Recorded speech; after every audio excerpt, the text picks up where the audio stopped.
Welcome to the podcast. I am Jimmy, your host. Tonight, we begin with the story of the kingdom at the end of yesterday. That doesn't really hurry anywhere. So, if you're listening from bed, or a couch, or the quiet glow of a phone you should have already put down, you're doing it right. Dim the lights. Let your shoulders relax. And don't worry if parts of this drift past you. That's kind of the point.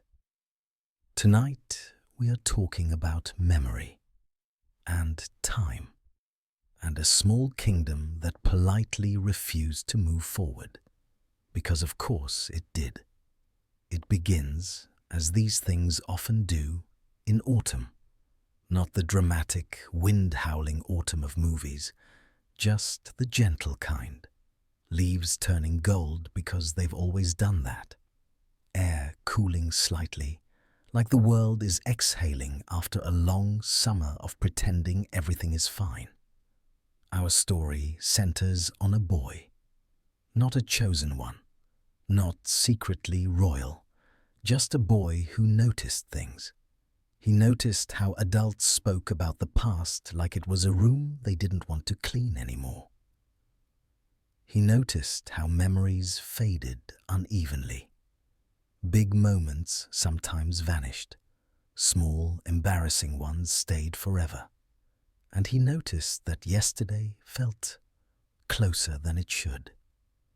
The boy lived near the edge of a town that had clearly peaked about 40 years ago. The kind of place where the bakery still smelled amazing, but no one remembered why it used to be famous. Where people waved because they had always waved, not because they felt like it. Behind the town was a path. It wasn't marked, no sign, no warning, which is how paths like this usually work. The boy found it one afternoon when the sun was low and everything looked nostalgic for no real reason. The air smelled like old paper and apples. Romance, if you're generous. Dust, if you're honest. The path didn't look magical, which, frankly, is the most magical thing about it. It just kept going. He walked it because that's what you do when you're young and mildly curious. No destiny required. The further he walked, the quieter things became. Birdsong softened. Wind slowed down. Time, apparently, was getting tired. Eventually, the path opened into a valley, and there it was. The kingdom at the end of yesterday. It was not impressive, which is important.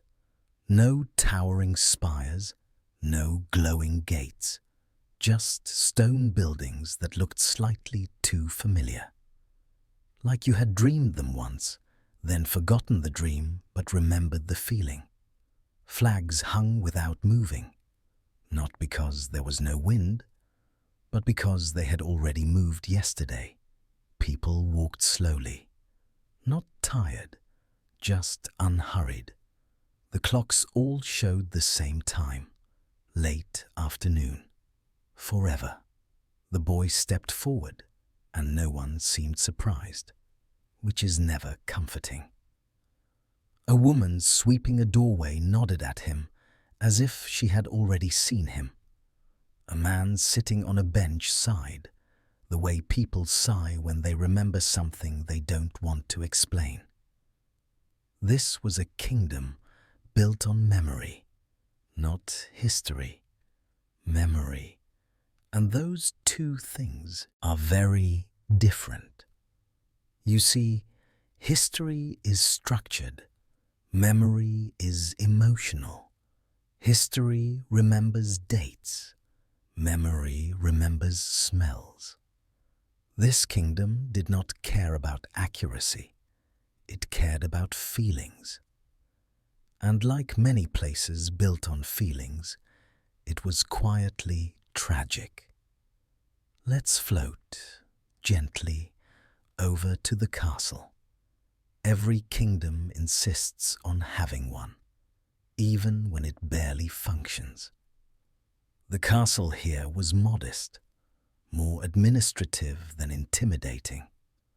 Stone walls worn smooth by hands that had leaned on them for centuries. Inside lived a royal family who had ruled for generations, not because they were powerful, but because no one remembered how to stop. At the center of it all was the king. He had once been called the Bright, which tells you everything you need to know about how optimism ages. Now he was just tired. He wore his crown like an apology, sat on his throne like someone waiting for a meeting to end. His kingdom had not changed since the day he lost something important. No one remembered what it was, which was, of course, the problem. The queen had faded first, not died. Faded. She had been a romantic, they said, loved music, loved autumn evenings, loved the idea that memories could last forever if you wanted them badly enough. She was wrong. The prince never grew older, not because of magic, but because yesterday never allowed it. He was forever on the edge of becoming something, forever practicing responsibility, forever promising he'd be ready tomorrow, which never came. And the court. Oh, the court. Courtiers who repeated the same jokes because they once worked. Advisors who gave advice that had been correct decades ago. Poets who wrote the same poems, slightly worse each time. It was a kingdom stuck in a loop of emotional comfort, which sounds cozy until you live there. The boy wandered its streets, unnoticed but watched. Memory always watches. He felt a pull toward the center, toward the reason yesterday had refused to let go. Magic was involved, obviously. It always is. But not the flashy kind. This was quiet magic, regret magic, the kind that seeps into stone and habits and family names. Long ago, the king had made a choice, a very human one. He had tried to preserve a perfect moment, a day when the leaves were gold, when the queen laughed, when the future still felt manageable. And because magic hates moderation, it worked too well. Yesterday stayed. Everything after it didn't. The boy did not know this yet, but the kingdom did. That's the strange thing about places built on memory. They know what's wrong. They just don't know how to stop wanting it.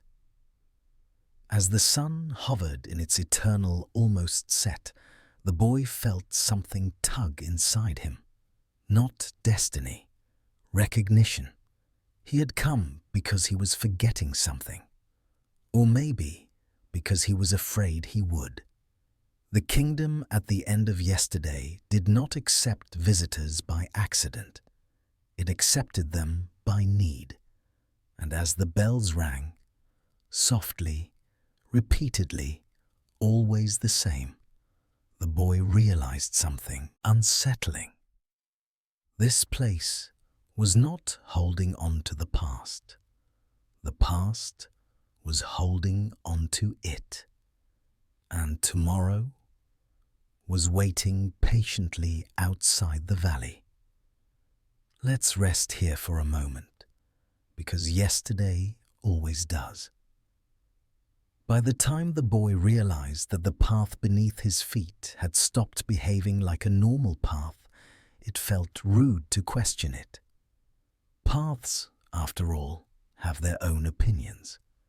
And this one had clearly decided to go backward. Not backward in the dramatic sense.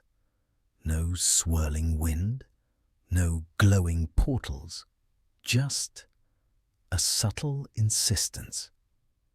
The stones under his shoes looked older than they should have been, not broken, not cracked, just worn smooth, as if they'd been stepped on by people who had forgotten where they were going halfway through the journey, which, historically speaking, is most people. The boy noticed the air first. It smelled like autumn, but not fresh autumn, not crisp leaves and optimism. This was the softer version, the kind of autumn that exists in old coats, in forgotten letters, in books no one finishes, but no one throws away either. He breathed it in slowly. Something about it felt familiar, uncomfortably familiar, like walking into a room and knowing you've been there before, but not knowing why, or when, or with whom. That's when he saw the first house. It sat just off the path, politely pretending not to stare. Low roof, stone walls, a small window with curtains that hadn't moved in a very long time.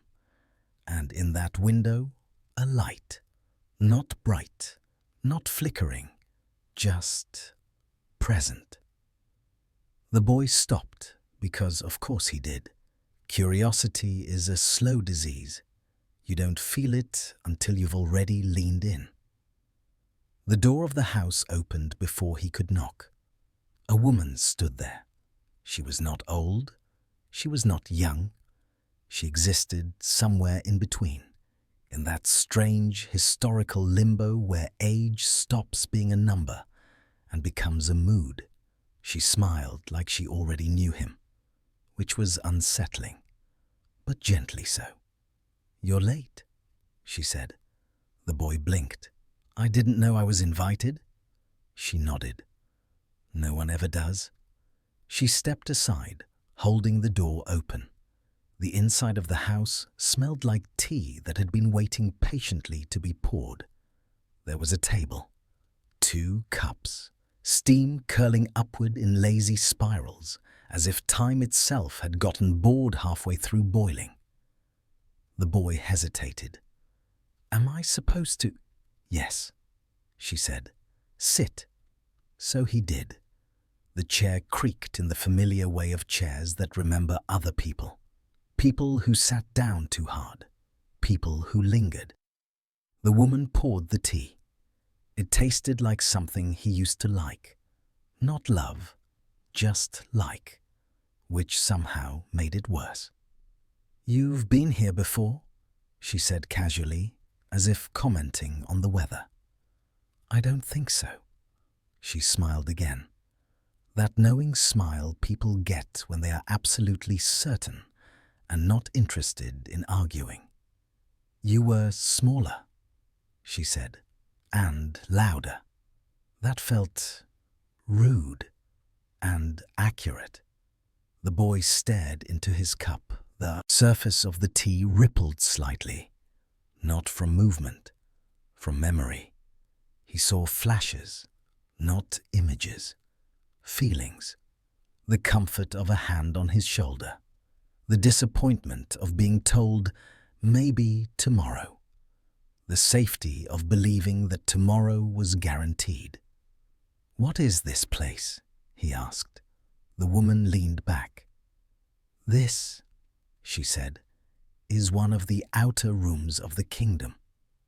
The kingdom of yesterday." Of course it was.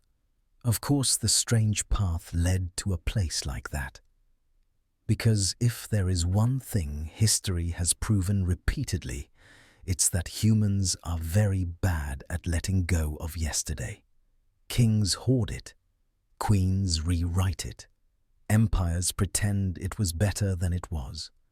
And children miss it. The woman continued. "The kingdom doesn't look impressive at first. It never does.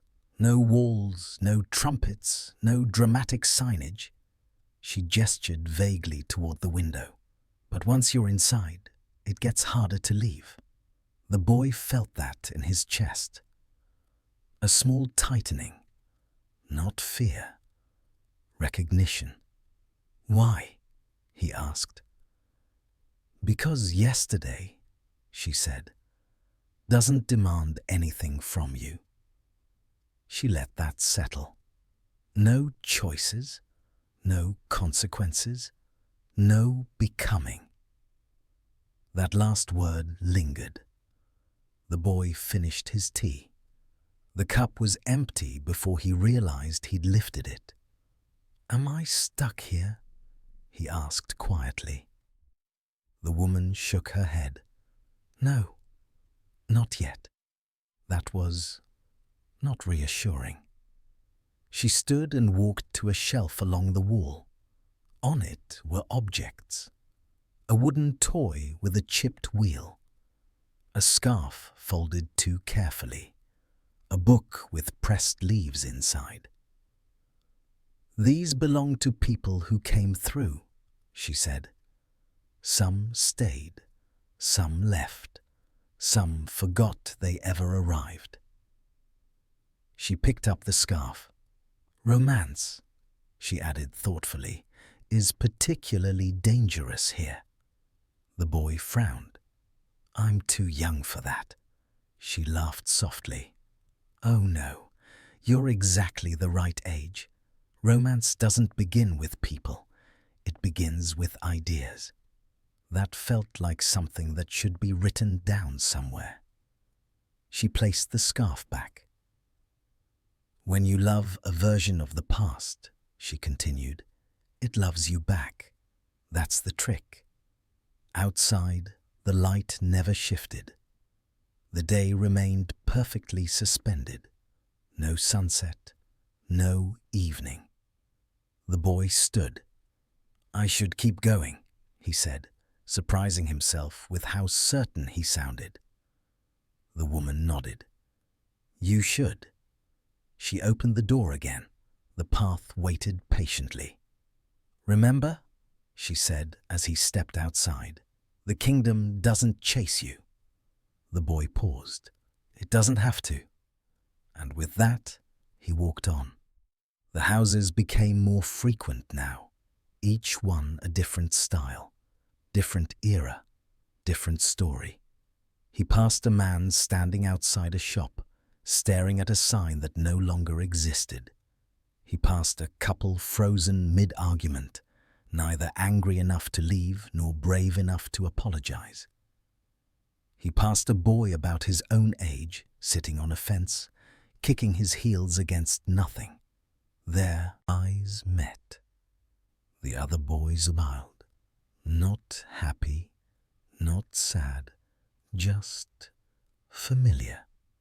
And somewhere deeper in the kingdom, far beyond the polite edges and gentle invitations, the past continued doing what it has always done best. If you're still here, good. That means you're comfortable enough, or at least too relaxed to reach for the skip button. Either way, let's continue. So where we left off, our young traveler, still very much unnamed, because names have power in places like this, had stepped fully into the kingdom at the end of yesterday, and the first thing he noticed was how quiet it was. Not the peaceful kind of quiet, not birds and breezes quiet, but the kind where sound feels politely discouraged, as if the kingdom itself had posted a sign somewhere saying, "Please don't raise your voice. The past is sleeping." The streets were paved with smooth stones, worn down not by feet, but by repetition. The same footsteps, the same routes, over and over, for years, possibly centuries, because why update the pavement when yesterday keeps happening again anyway? Buildings leaned slightly inward, like old men sharing secrets. Windows glowed with a warm amber light, always the same shade, never flickering brighter or dimmer, Lanterns burned without fuel. Of course they did. Magic tends to be very efficient when it's emotionally motivated. The boy walked slowly. No rush. No reason to rush. Nothing here was going anywhere. That's when he realized something else. Everyone he passed was smiling. Not a big smile. Not joy. Just satisfaction. The kind of smile people wear when nothing surprises them anymore. When disappointment has been gently folded away and stored somewhere safe. A woman stood by a flower stall, arranging the same bouquet she had likely arranged thousands of times. Autumn flowers, deep reds and soft golds. She hummed a tune that sounded unfinished, looping back on itself just before it resolved. He watched her rearrange a single leaf, again and again. Eventually, curiosity won. It usually does, especially in children. "Excuse me," he said. The word echoed slightly, not loudly, just enough to feel acknowledged. The woman looked up, and for the briefest moment, so brief he might have imagined it, her smile faltered. Then it reset. "Yes?" she said, pleasantly. Too pleasantly. Like someone answering a question they've already answered before. "What day is it?" the boy asked. She blinked. Once. "Yesterday," she replied. Of course she did. "And which yesterday?" he pressed. Now that gave her pause. A real one this time. Her eyes drifted upward as if the answer might be written on the inside of the sky. "The good one," she finally said, and then she smiled again. Wider this time. Problem solved. The boy thanked her and moved on, feeling that strange tightening in his chest again. The one that comes when answers sound comforting but mean absolutely nothing. Let's drift further into the kingdom.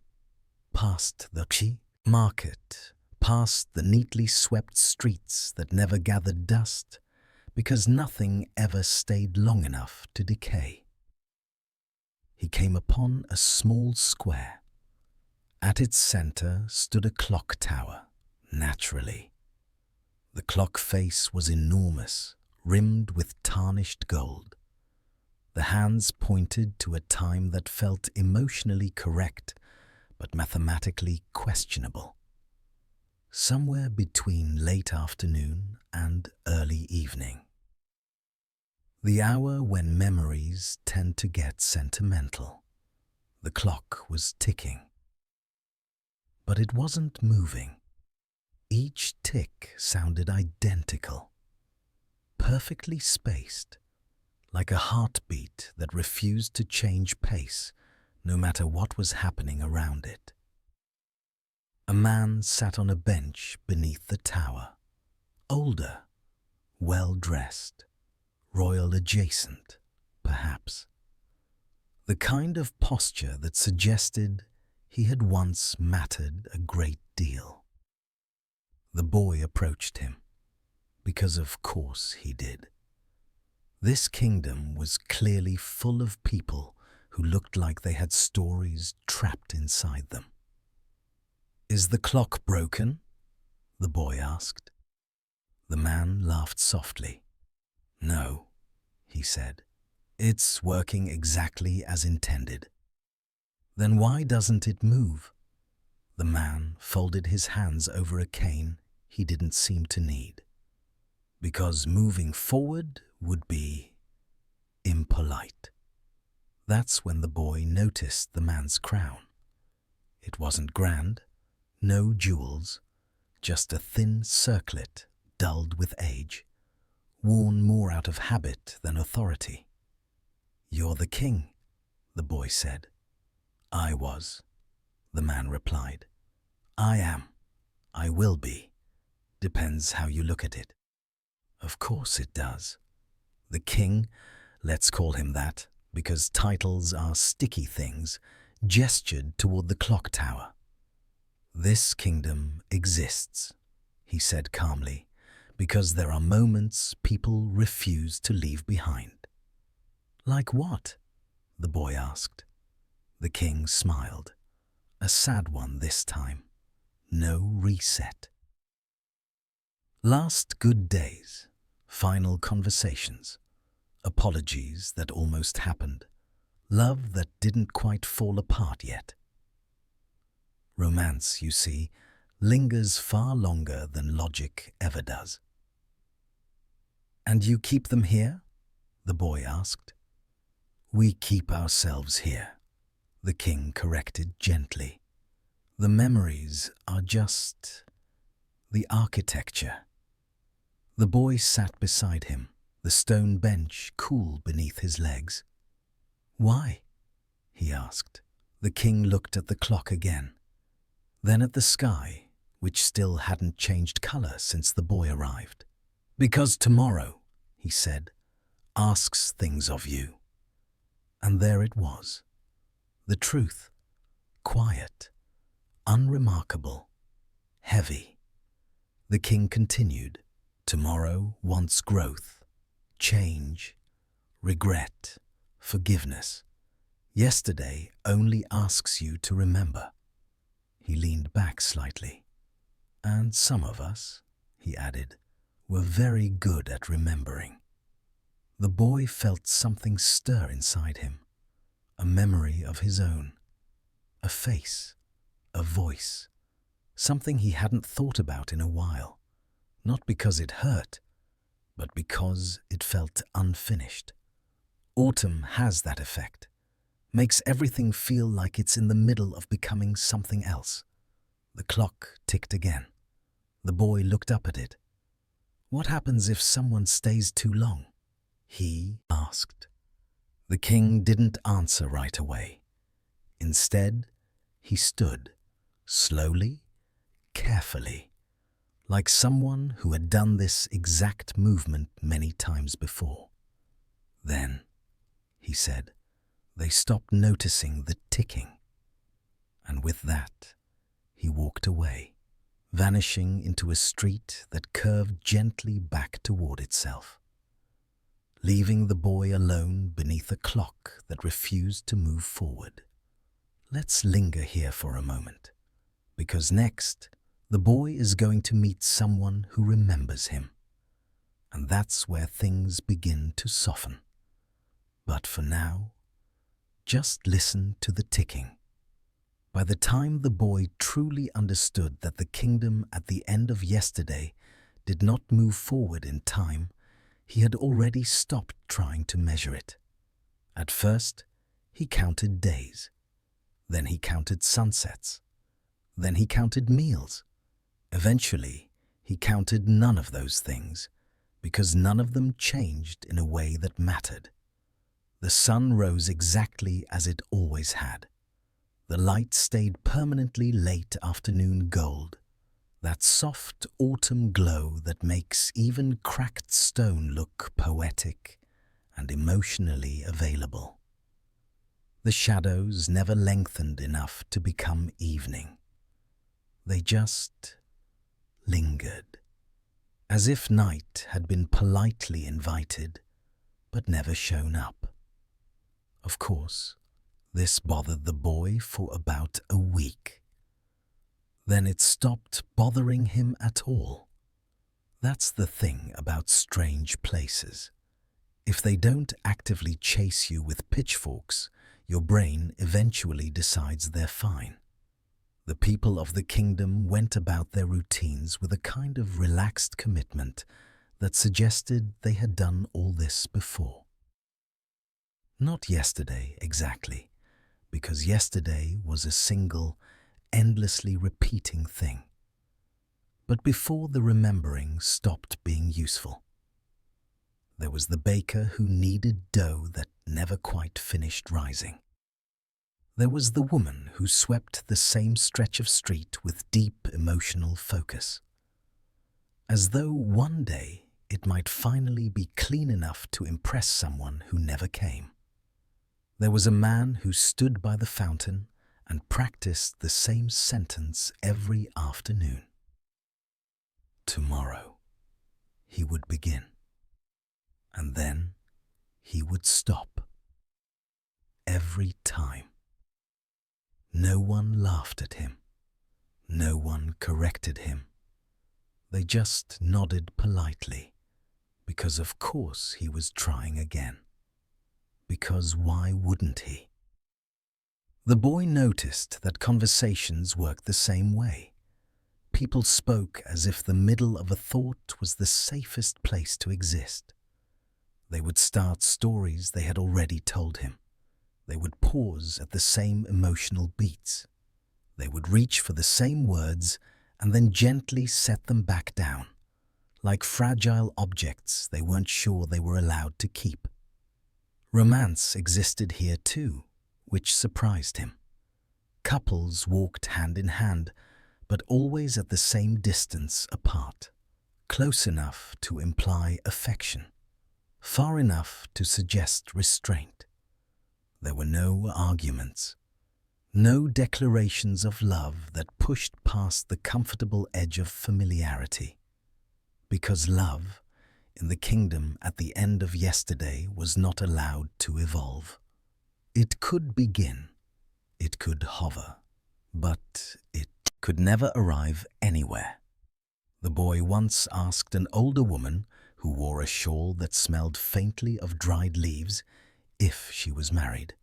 She smiled, the way people smile when they are answering a question they have answered many times. Yes, she said, and also no, and also always. That was the entire explanation. Later, he realized that she had been entirely honest. As days, or whatever passed for days, continued, the boy noticed something else. No one aged. Wrinkles did not deepen. Hair did not thin or grey further.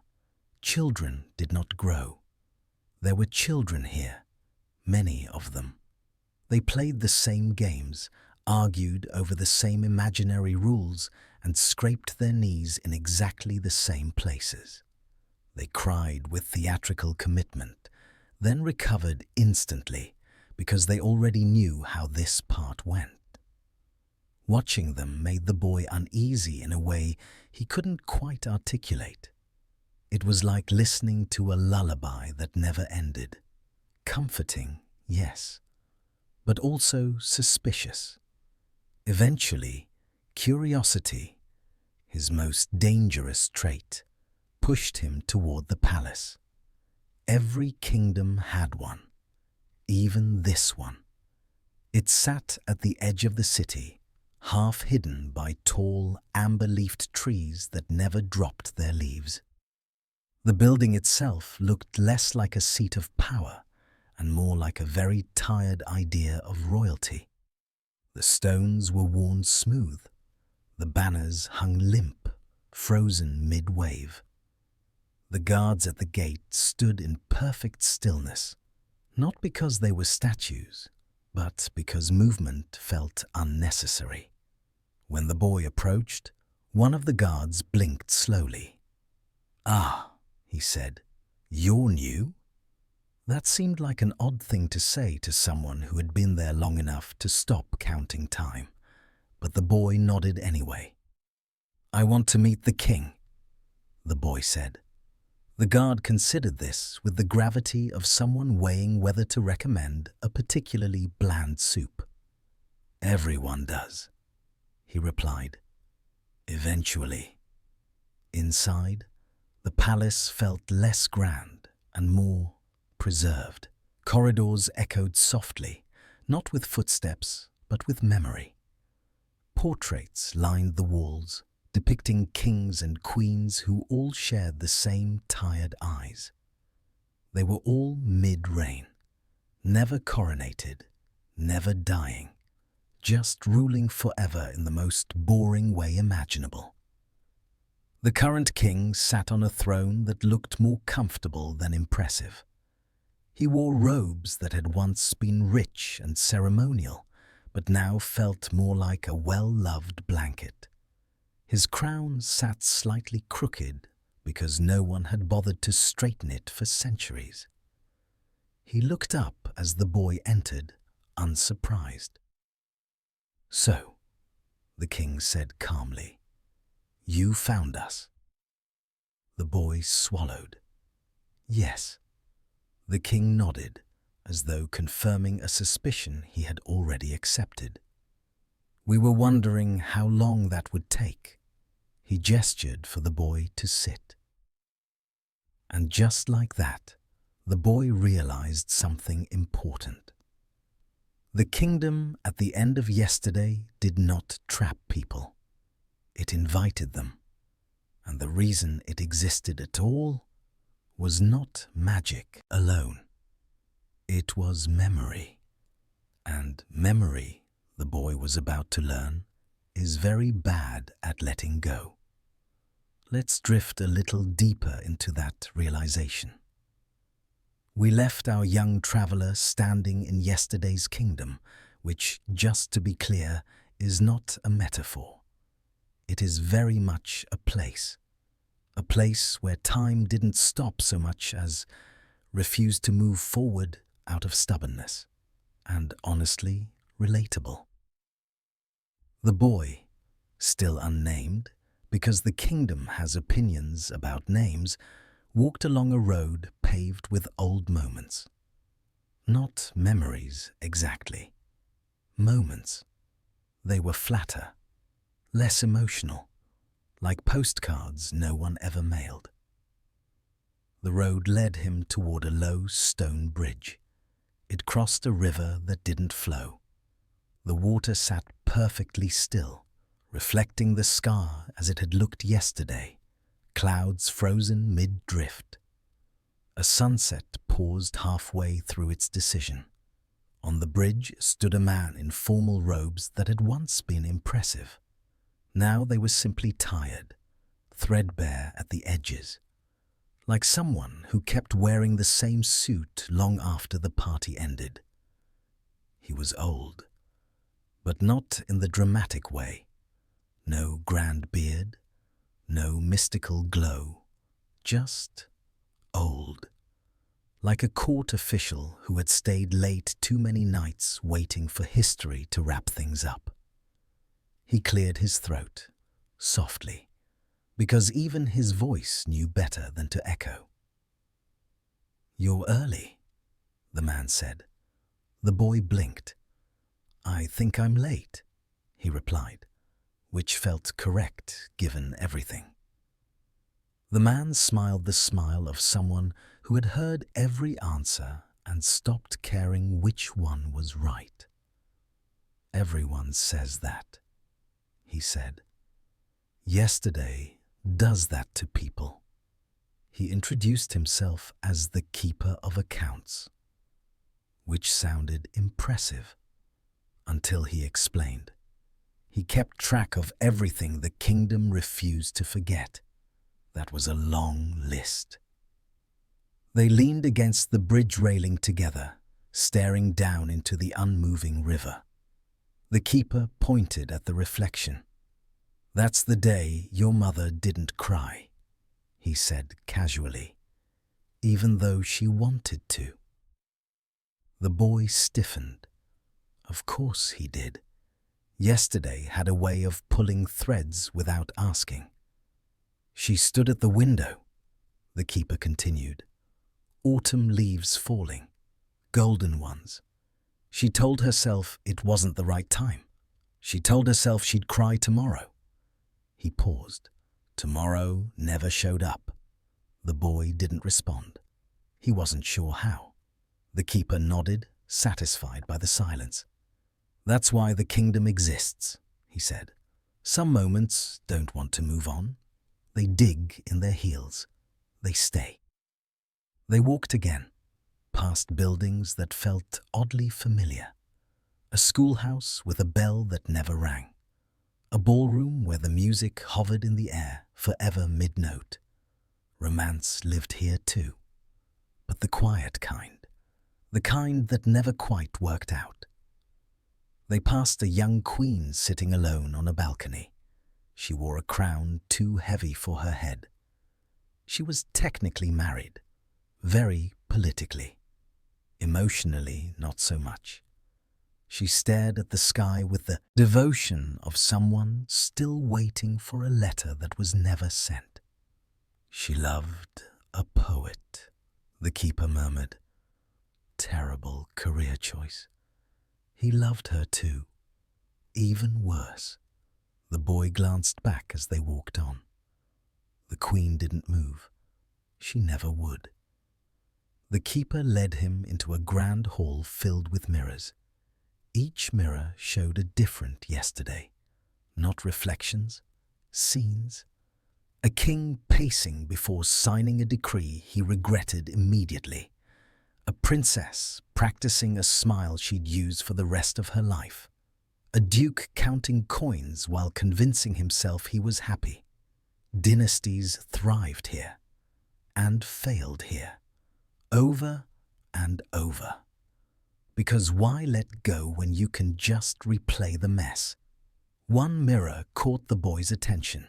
It showed himself, younger, sitting on the floor of his room, holding something small in his hands. He stepped closer. "That's the day you decided not to say goodbye properly," the keeper said gently. "You thought you'd get another chance." The boy swallowed. "So why am I here?" he asked. The keeper folded his hands behind his back. "Because of course he did. Because yesterday is getting crowded," he said. "And today, well, today needs some space." They exited the hall into a garden that never lost its leaves. Autumn permanently paused at its most cinematic, red and gold everywhere.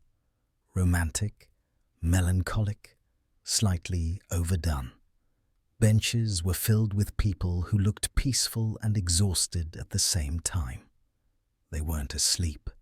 They were resting in their favorite moments. "Some people come here by accident," the keeper said. "Some by choice. Some because they couldn't forgive themselves." The boy sat on a bench beneath a tree whose leaves never finished falling. "What happens if I stay?" he asked. The keeper considered this. "You'd be comfortable," he said. "You'd understand everything you missed. You'd relive all the almosts." He tilted his head. "But you'd never make anything new." They watched the leaves hover in midair, perfectly suspended, forever almost touching the ground. The boy felt something strange. Not sadness, not fear, distance. Yesterday was beautiful, but heavy.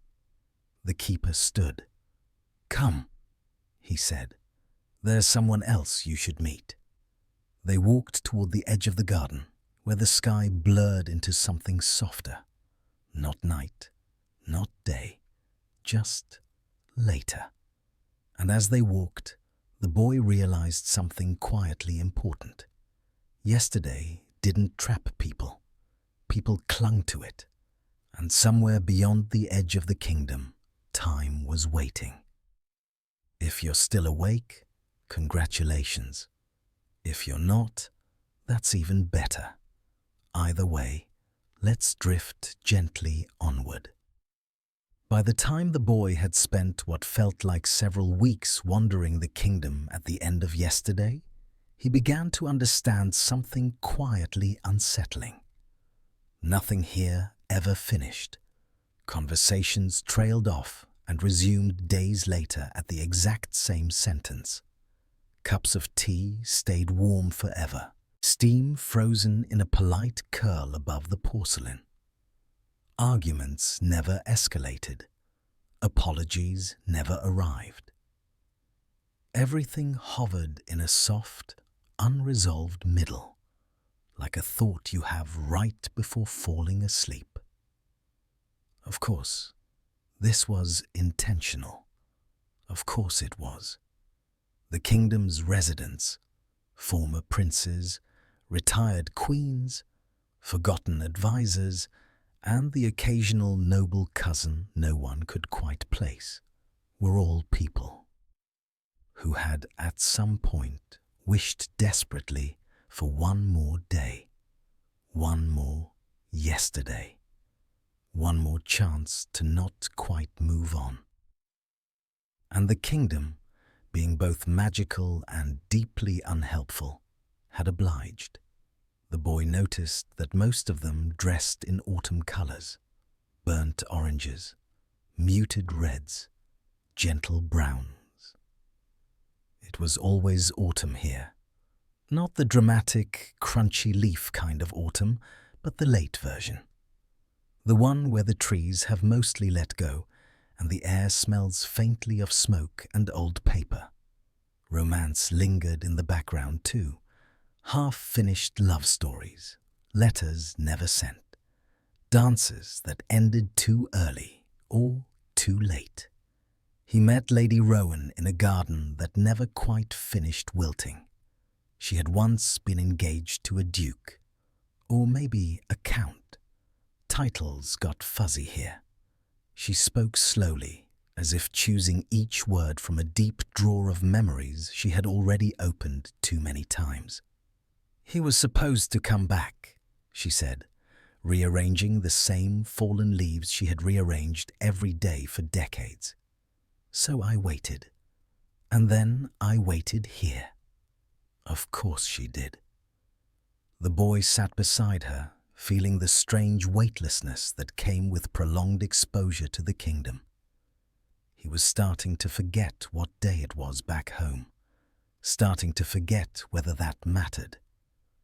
Lady Rowan smiled at him in a way that suggested she once believed in romance very deeply and had never quite recovered. "You don't belong here," she added gently. This became a pattern. Everyone told him he didn't belong. No one suggested he leave. "Let's float gently to the palace." The palace at the end of yesterday was not grand in the traditional sense. No towering spires, no aggressive displays of power. It looked more like a building that had once been important and had since decided to rest. Curtains half drawn, corridors dimly lit by lamps that never flickered, because flickering implies progress. Inside lived King Halvan the Unfinished.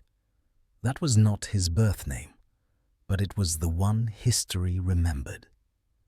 He had been a real king once, a documented one, ruler of a moderately successful kingdom that ended, as many did, due to a combination of bad marriages and worse advisors.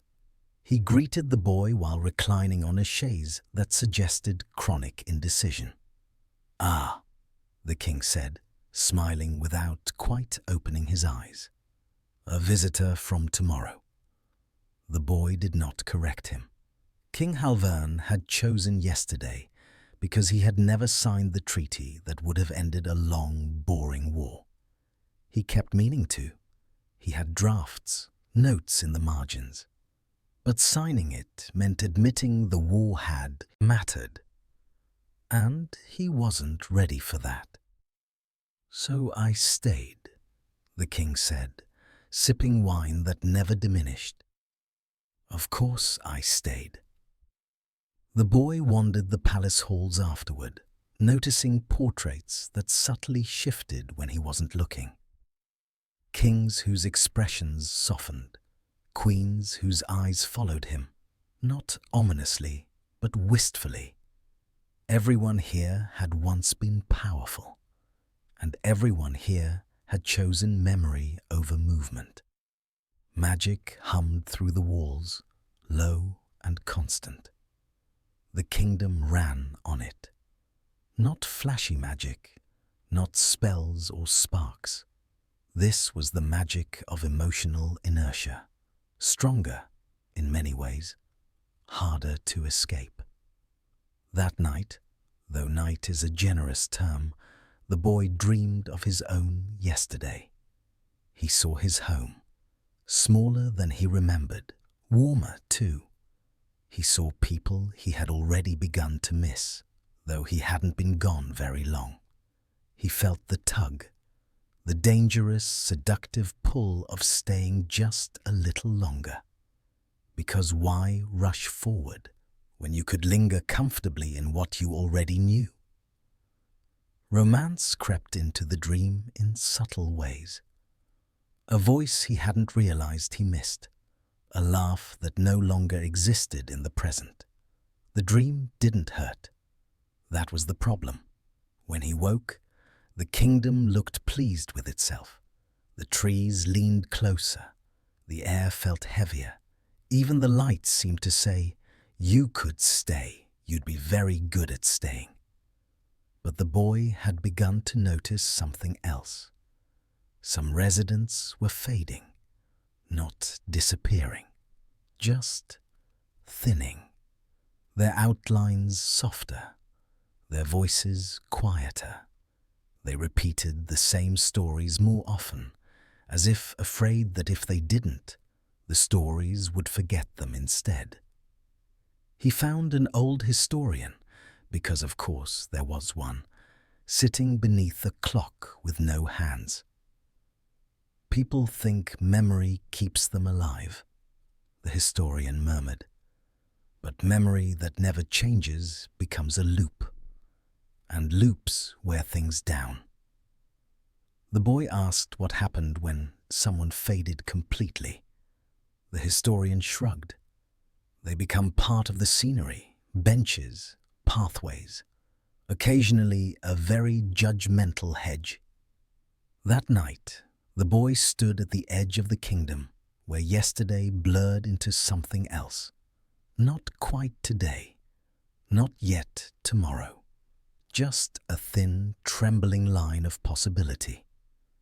He realized, with a calm that surprised him, that the kingdom wasn't evil. It was tired, and like many tired things, it wanted company. Let's pause here. Let the thoughts settle.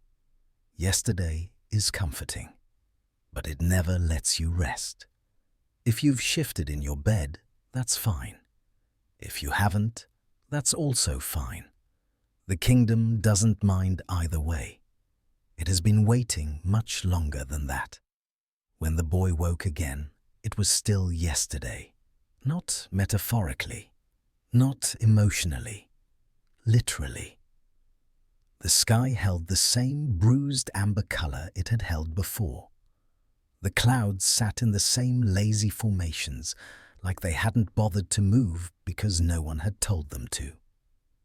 The sun hovered low, stuck in that gentle late afternoon slump where it feels like it might set soon, but never actually does. Of course it doesn't, because why would it? The boy sat up on the narrow bed inside the inn, listening to the quiet. Not silence. This place didn't do silence, but a soft background murmur, like a distant memory humming to itself. Somewhere below, cups clinked.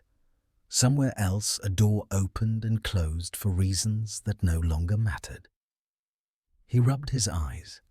They felt heavy, like they'd been crying earlier, though he didn't remember doing that, which, as he was learning, didn't mean much.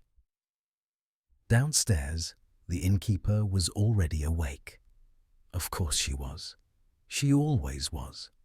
She stood behind the counter polishing the same cup she had been polishing the day before, and the day before that, and the day before that. "Morning," the boy said. She smiled in that familiar way. Not warm, not cold, just practiced. "Good yesterday," she replied. He nodded, because correcting people here felt pointless, like arguing with a photograph. Breakfast was the same bread, the same jam, the same faint taste of apples and something almost remembered. He ate anyway. Hunger still worked here. The kingdom hadn't bothered removing that feature. Outside, the street looked unchanged. The same man swept the same patch of road. The same woman adjusted the same scarf. The same child chased the same hoop, forever almost catching it, forever not quite succeeding. The boy walked past them slowly now. He had learned not to rush. Rushing implied a future, and the kingdom did not appreciate optimism. He reached the square where the clock tower stood frozen at a time that no longer existed anywhere else. Its hands were stuck between minutes, indecisive, like they had been asked to choose and politely declined. An old man sat on the bench beneath it. The boy hadn't noticed him before, or maybe he had and forgotten. Either way, the man looked like someone who belonged to a footnote rather than the main story. Thin, grey, wrapped in a coat that had seen better decades. "Sit," the man said, patting the bench. The boy did. They sat quietly for a while. The kingdom approved of quiet. "You're new?" the man said eventually. "I think so." "That's how it starts." The boy glanced at him. "How what starts?" The man smiled faintly. "Staying." That word landed heavier than it should have. "I don't want to stay," the boy said quickly. "Of course you don't," the man replied. "No one ever does, at first." The boy frowned. "You stayed." The man looked at his hands. They were trembling slightly, like leaves that had forgotten how to fall. "I stayed yesterday," he said, "and then yesterday stayed me." That didn't make sense, which meant it probably did, just not yet. They watched the frozen clock together. "Why does this place exist?" the boy asked. The man leaned back. "Because people remember things they shouldn't, and forget things they shouldn't. And sometimes the balance tips." "Like what?" "Like love," the man said immediately. "Like grief. Like autumn afternoons that felt important at the time but didn't seem important enough to keep." The boy swallowed. Autumn. He remembered leaves crunching under his shoes, the smell of cold air and something sweet, someone laughing nearby, someone whose face was already fuzzy around the edges. "I don't remember why I'm here," the boy admitted. The man nodded. "That's how it works. The kingdom keeps the feeling, not the details. Details are expensive." They sat again. Somewhere, a bell rang that didn't signal anything. "Can you leave?" the boy asked. The man didn't answer right away. "Yes," he said finally. "But not forward." The boy blinked. "What does that mean?" "You can leave backward, or sideways, or inward, but forward." He gestured at the unmoving sun. "That direction's closed for maintenance." That sounded like a joke. It wasn't funny. A woman crossed the square then. She wore a long coat the color of falling leaves. Her hair caught the light in a way that made the boy's chest ache for reasons he couldn't explain. She glanced at him, just briefly, just enough, and suddenly he felt it. That tug, that almost memory, that sense of something unfinished, something paused mid-sentence. "Who is she?" he asked. The man followed his gaze. "Ah," he said softly. "Romance." The boy flushed. "I don't even know her." Neither did half the people who stayed. the man replied. "Love doesn't require accuracy, it just requires timing, and yesterday has all the time in the world." The woman disappeared down a street that curved slightly wrong, like it didn't want to lead anywhere specific. "You should be careful," the man added. "The kingdom is very generous with second chances, and very bad at letting go." That night, or what passed for night, the sky deepened slightly. Not darker, just quieter. The boy lay in his bed, listening to the hum again. It sounded almost like breathing. He thought of the woman, of the man on the bench, of the clock that refused to move. And for the first time since arriving, he wondered something dangerous. Not how to leave, but what he had been trying to remember so badly that a whole kingdom had been built to hold it. By the time the boy realized how long he had been wandering the kingdom at the end of yesterday, he had stopped measuring time the normal way. Not by sunrise or sunset, because yesterday, as you may remember, didn't really bother with those formalities, but by repetition. By how often the same conversations resurfaced, by how frequently people smiled in the same way, sighed at the same pauses, and delivered the same mildly disappointing conclusions to stories they had already told him before. And yes, they never noticed they were repeating themselves. Of course they didn't. That was kind of the whole issue. The kingdom had a way of wrapping its citizens in a soft, well-meaning tyranny, not the loud kind with banners and shouting. No.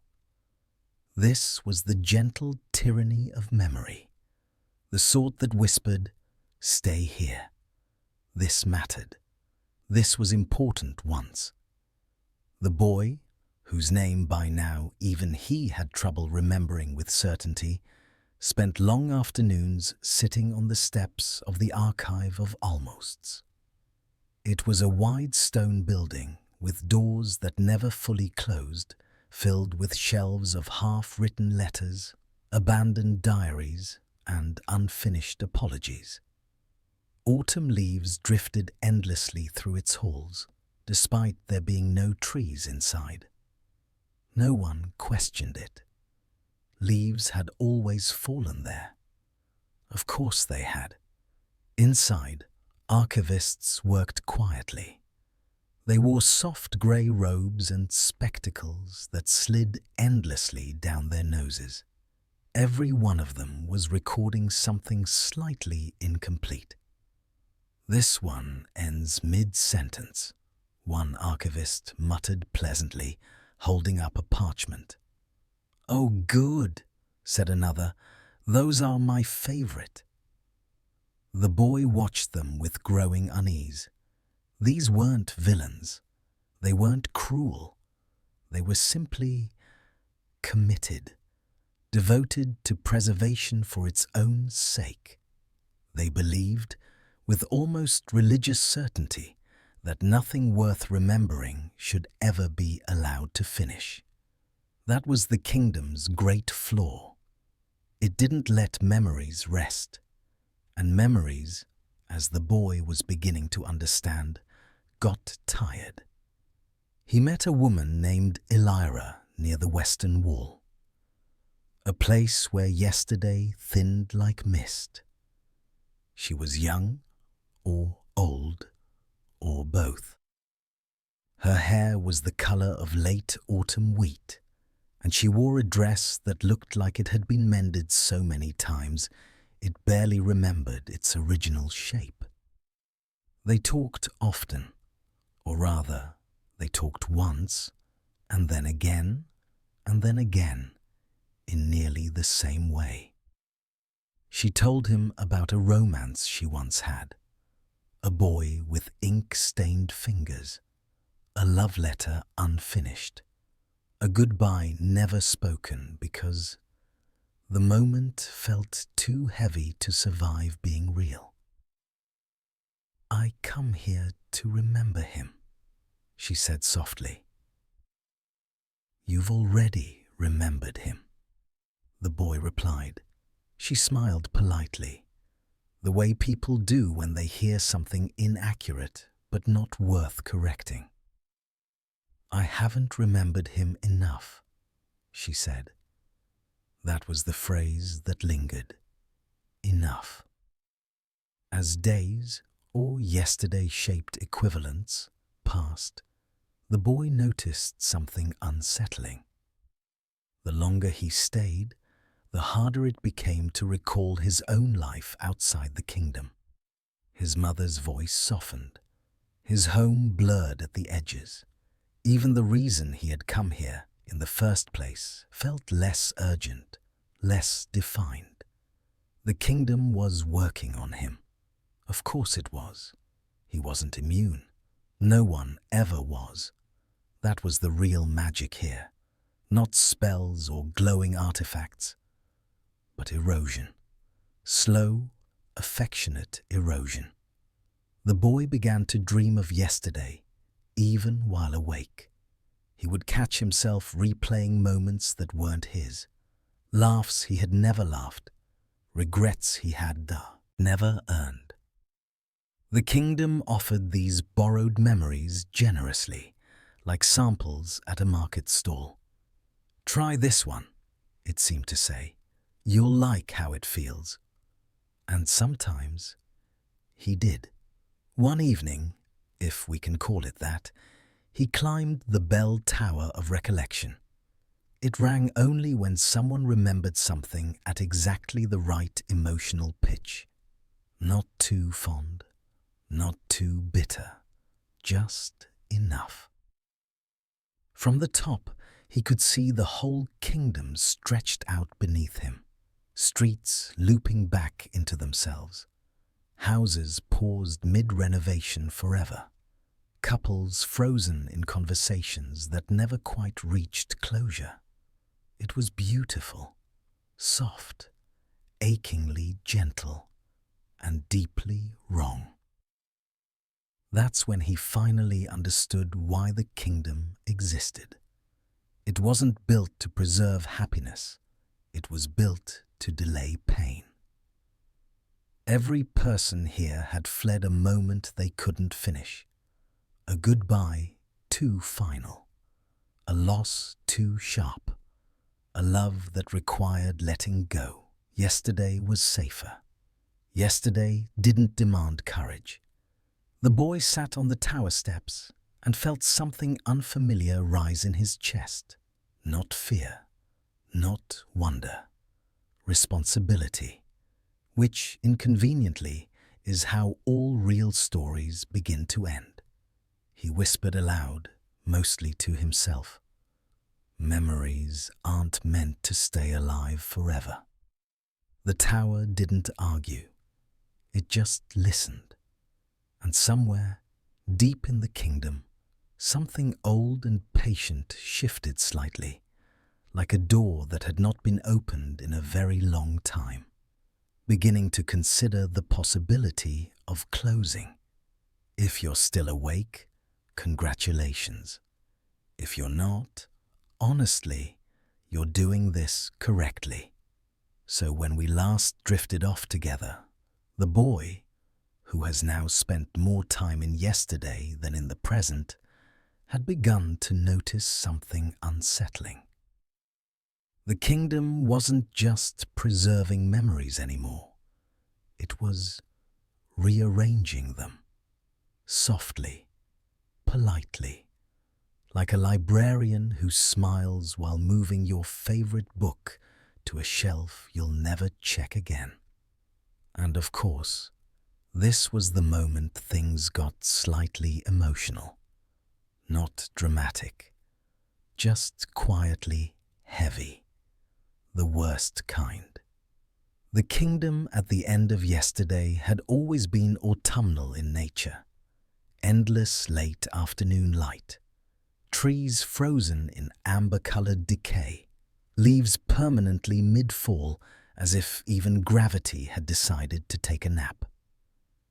But now, The seasons themselves were starting to loop oddly. The same breeze would pass twice. The same cloud would drift by again, pretending it hadn't already done that 5 minutes ago. The boy noticed because he was bored enough to notice, which is how most realizations happen.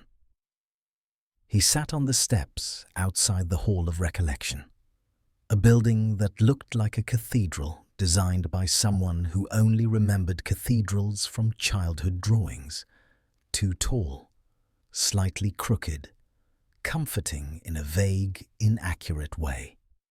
Inside, archivists moved slowly. They always did. These were not people in a hurry. They wore robes the color of old paper and smelled faintly of dust, ink, and regret. The boy had asked one of them once what happened if yesterday ran out of space. The archivist had blinked for a long time before answering. "Oh," he'd said gently, "then we make room," which sounded reasonable and also deeply alarming. Today, or rather yesterday, the boy watched as a small procession passed by. 3 archivists escorting a memory, not a person, a memory. You could tell by the way it shimmered slightly at the edges, like heat above stone. It was the memory of a woman laughing. Not loudly, just a soft laugh, the kind you release when someone says your name in a familiar way. The boy didn't recognize her, but something in his chest tightened anyway. The archivists carried the memory toward the eastern edge of the kingdom, the place no one liked to talk about. The boy followed, because of course he did. He had reached the age, emotionally if not physically, where ignoring strange behavior felt irresponsible. The eastern edge wasn't dangerous. It was worse. It was quiet. Here, yesterday began to thin. Buildings became transparent. Roads faded into suggestions. The sky looked unfinished, like someone had stopped painting halfway through. This was where unnecessary memories went. Not bad ones, not painful ones, just unused ones. A first kiss that didn't change anything. A name you stopped saying. A song you loved for 1 week in autumn and never thought about again. The archivists placed the laughing woman into a shallow basin carved from stone. The basin absorbed the memory slowly, like wet ground swallowing rain. The boy felt something twist in his stomach. "Where does it go?" he asked. One archivist smiled sympathetically. "Not gone," he said, "just no longer loud," which was perhaps the most yesterday sentence imaginable. As they walked back, the boy realized something unsettling. The kingdom wasn't just preserving yesterday, it was curating it, editing it, making it more manageable, less cluttered. And suddenly, the boy understood why the kingdom felt so calm. It had already decided what was allowed to matter. That night, or that yesterday night, which felt softer than real night, the boy dreamed, which was unusual considering he was already inside a memory. He dreamed of his own life, of moments that hadn't followed him here. A teacher whose voice he couldn't recall, a friend whose face had blurred, a promise he had forgotten before breaking. When he woke, the kingdom was humming, low, uneasy. Something had shifted. The kingdom, it seemed, had begun to remember him too, and it was deciding what parts of him to keep, not out of cruelty, out of efficiency, because yesterday, after all, could not hold everything forever. Let's drift gently forward, because next, the boy will meet someone who remembers him better than he remembers himself. And that's always when things get complicated. By now, the boy had learned that mornings in the kingdom at the end of yesterday were mostly theoretical. They existed as a concept, a suggestion, a polite idea that never quite followed through. The sky always looked like it had just woken up and decided to stay in bed a little longer. Soft amber light hung over the rooftops. Shadows stretched lazily, like cats that had no intention of moving anytime soon. If time here had a personality, it would be someone who owned 3 alarm clocks and ignored all of them. The boy walked through the streets again, his footsteps making no sound. He had noticed this before, but never mentioned it. Sound behaved strangely here. Conversations felt muffled, as though wrapped in old blankets. Bells rang without urgency. Even laughter sounded like it was remembering how to laugh rather than actually doing it. And today, something new had appeared. A market. It hadn't been there yesterday, which, in this place, was ironic. Stalls lined the square, draped in faded fabric that fluttered gently even though there was no wind. Merchants stood quietly behind their tables, not calling out, not advertising, just waiting. Their faces carried the same soft, distracted expressions as the rest of the kingdom, half present, half somewhere else. The boy approached the nearest stall. On the table were glass jars. Each one held something that looked like light, pale gold, dull silver, washed out blue. They pulsed slowly, like breathing. "What are those?" the boy asked. The merchant, a woman with hair streaked grey and eyes too young for her face, looked up. She smiled gently, the kind of smile you give someone who has asked a question you've already answered 1,000 times. "Afternoons?" she said. The boy blinked. "Afternoons?" She nodded. "Lost ones, forgotten ones, the kind that slip through cracks." That explained absolutely nothing. But the boy had learned that explanations here were optional. He picked up a jar. Inside, he saw a moment, a kitchen table, sunlight, someone laughing off-screen. The feeling was warm, familiar, almost his. "Can I have it?" he asked. The woman tilted her head. "You already did," she said. He set the jar back down carefully, suddenly unsure whether touching things here counted as stealing, borrowing, or remembering too hard. As he moved through the market, he noticed what the other stalls sold. One merchant offered old apologies. Another sold nearly written letters. There was a man with a collection of unfinished goodbyes, arranged neatly like pressed flowers. No one seemed eager to sell. No one asked for payment. Eventually, the boy reached the center of the square, where a small clock tower stood. Its face was cracked, frozen at a time that didn't mean much anymore. At the base sat the watcher. He hadn't expected to see him again so soon. Of course, that was foolish. In this kingdom, soon was meaningless. "You look heavier," the watcher said casually. The boy frowned. "I haven't eaten." That's not what I meant. The watcher gestured vaguely toward the boy's chest, where the feeling of too many memories had begun to settle.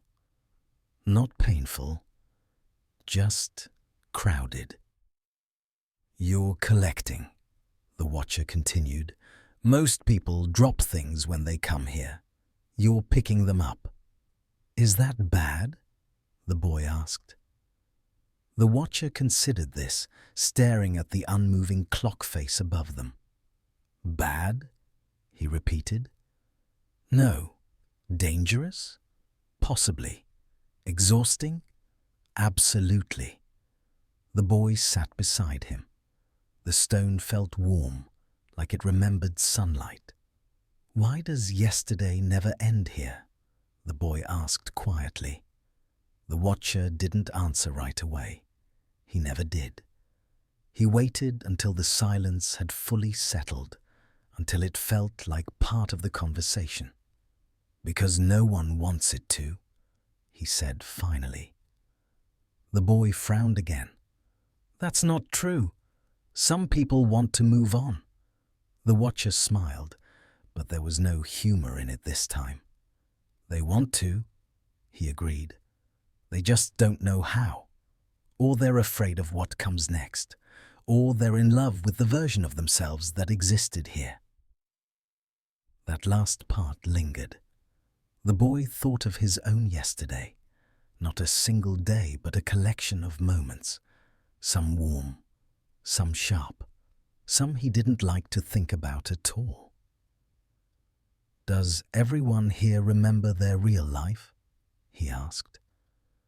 The watcher shook his head. Not after a while. Yesterday slowly replaces it. That's the bargain. What bargain? The watcher looked at him now, really looked. No one tells you when you arrive, he said, but staying costs something. The boy swallowed. What does it cost me? The watcher sighed, long and tired.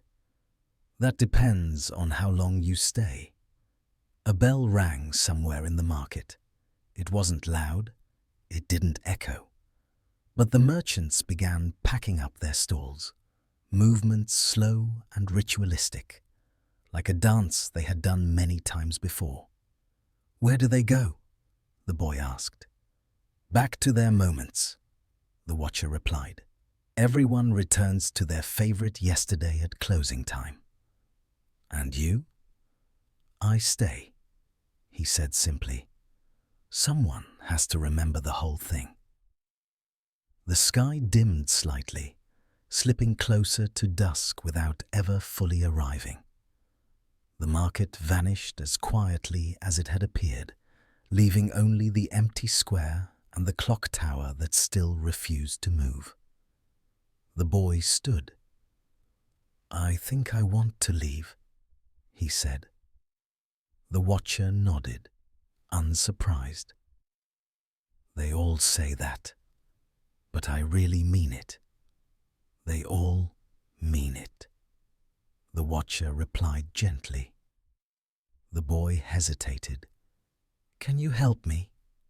The watcher stood as well, joints creaking like old doors. He placed a hand on the boy's shoulder, heavy with centuries of yesterdays. I can show you where the exit was, he said. I can't promise it's still there. The boy didn't like that answer, but he followed anyway. They walked toward the edge of the city, where buildings thinned and memories became less detailed. Colors faded. Streets repeated themselves. The boy felt lighter with each step, and heavier too, like something was being gently peeled away. Will I forget this place? He asked. The watcher considered. You'll forget most of it, he said, but something will stay. It always does. They reached a gate that looked older than the kingdom itself. It was half open, rusted and covered in vines that never grew. Beyond it was fog. "Once you step through," the watcher said, "yesterday will finally end for you." The boy took a breath. Autumn-scented air filled his lungs. He stepped forward, and the gate creaked shut behind him. Not loudly, not dramatically, just enough to be remembered. By the time the boy noticed that yesterday had begun to repeat itself, he was already tired enough not to panic, which, honestly, felt very on brand for the kingdom. The mornings arrived the same way every time. The airs always smelled faintly of damp leaves and old paper. Autumn never advanced here. It simply hovered, like it had forgotten what came next and decided not to ask. The sky wore that familiar soft grey colour. Not quite rain, not quite sunlight, like it was stuck in a permanent late afternoon mood. The bell tower rang 8 times. Always 8. Never 7. Never 9. Of course. At first, the repetition was comforting. The baker still burned the second tray of bread. The woman in the green coat still paused in the street as if she'd forgotten something important, something emotional, probably, but never quite remembered what it was. The man who swept the square still whistled the same 3 notes, every single morning, stopping before the 4th like it owed him money. Yesterday, again. The boy walked through it all with his hands in his pockets, feeling oddly heavier than before. Not physically, not exactly. It was more like his thoughts had gained weight, memories stacked on top of each other, quietly, without asking permission. He passed the clockmaker's shop. The old man was there, hunched over the same broken watch, magnifying lens pressed to his eye. "You're late," the clockmaker said. The boy frowned. "I came at the same time as yesterday." The old man nodded. "Yes, that's late now." That was the sort of answer that made sense here, unfortunately. The boy leaned against the doorframe. "Is it supposed to do that?" "Do what?" the clockmaker asked, still not looking up. "Repeat," the boy said. "Yesterday, over and over." The clockmaker finally looked up then, his eyes tired but gentle. "Ah, you've noticed the echo." "The echo?" "Yes," he said, as if discussing the weather. "Time echoes when it doesn't know where to go next." That didn't feel reassuring. The clockmaker set the watch aside. Most people don't notice. They're too busy living the same moments with slightly different emotions. It takes a certain awareness. The boy didn't like the word awareness. It sounded suspiciously like responsibility. "Does it ever stop?" he asked. The clockmaker smiled, but it wasn't a happy smile. "Only when someone remembers properly." That sounded worse. The boy left the shop with that sentence rattling around in his head. Remember properly. As if memory was something you could do incorrectly, like folding a map wrong or putting the milk in before the cereal.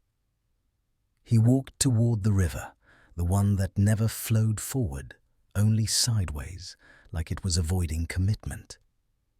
The benches were occupied by the same people as yesterday, and the day before that, and the day before that too, apparently. A couple sat close together, not touching. Romance here was always like that, near but cautious, as if love itself had once stayed too long and learned its lesson. He sat beside an old woman feeding crumbs to birds that never landed. "They won't take it," he said. "They never do," she replied calmly. "Why keep feeding them?" She shrugged. Because once they did. That was the kingdom in a sentence.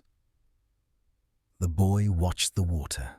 He thought about his own yesterday, about his home, about the memory that had brought him here in the first place, the one he still hadn't fully looked at.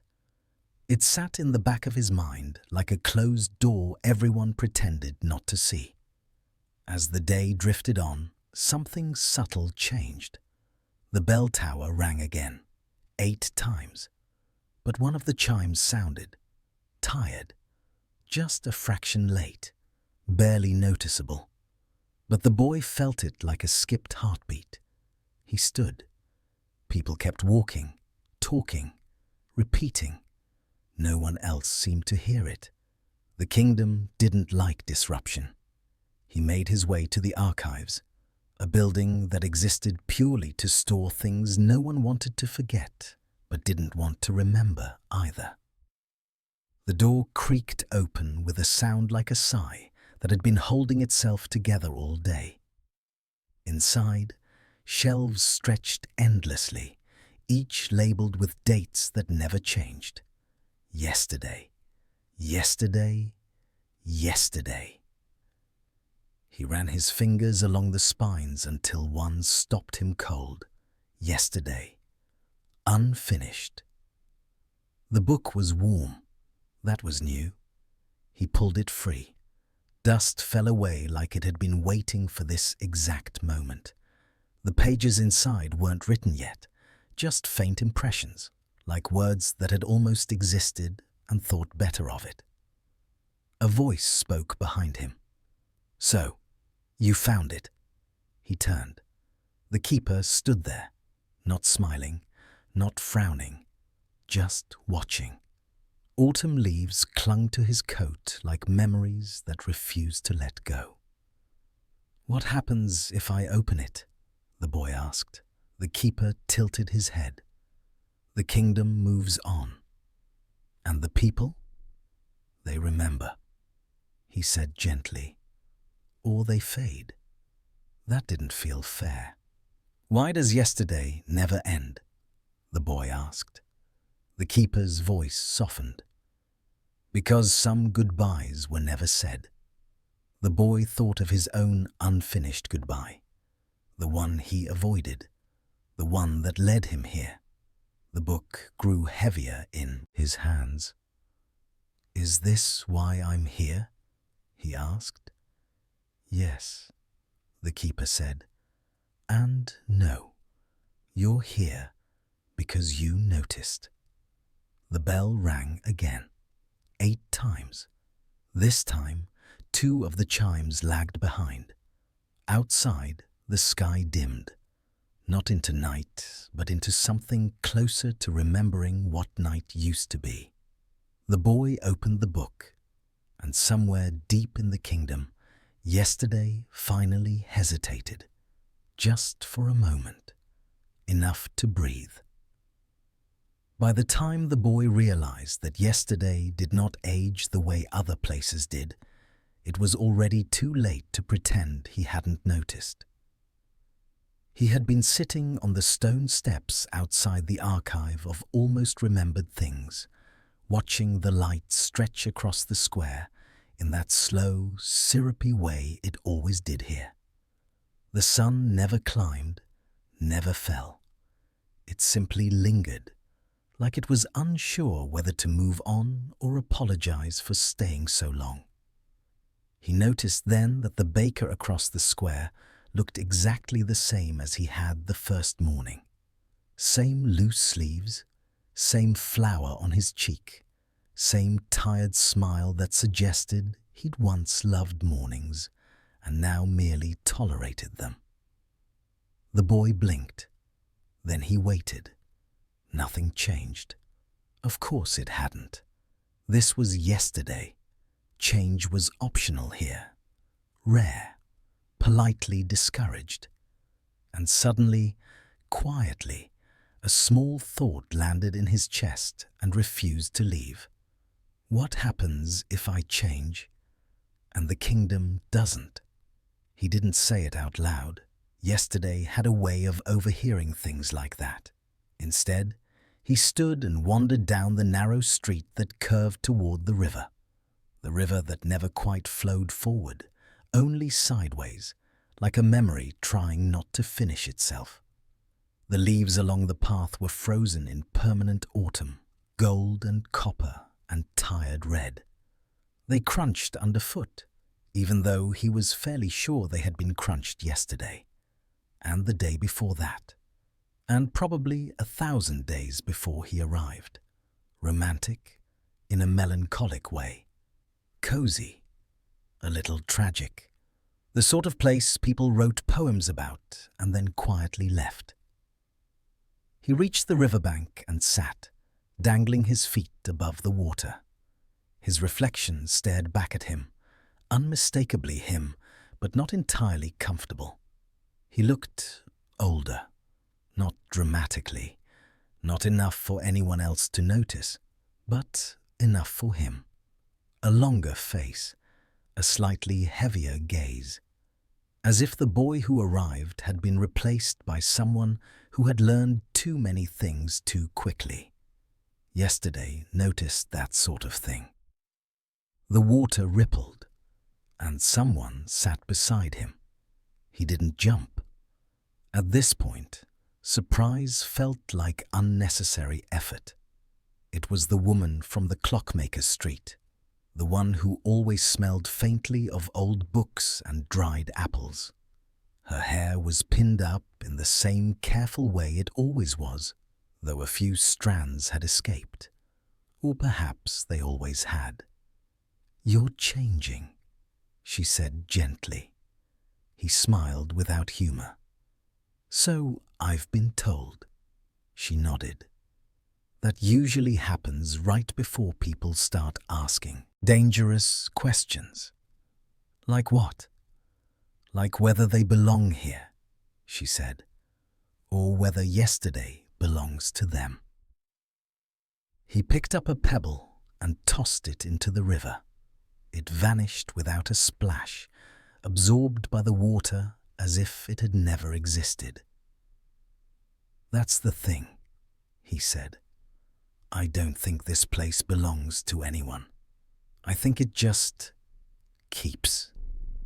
"Keeps what?" she asked. He hesitated. "Everything people couldn't carry with them," he finally said. "Every almost, every not quite, every version of themselves they were afraid to lose." She smiled sadly. "Yes, that's the problem." The river sighed. Or maybe it was the wind. In yesterday, those things often blurred. "Do you know why yesterday never ends?" she asked. He shook his head. "Because endings require permission," she said, "and no one ever wants to give it." They sat in silence for a while, listening to the soft, looping sounds of water remembering itself. "You're reaching the edge," she said eventually. "The edge of what?" "The edge of staying," she replied. "Everyone does. Some ignore it, some fight it, some build houses right on top of it and pretend the feeling will go away." "Did you?" he asked.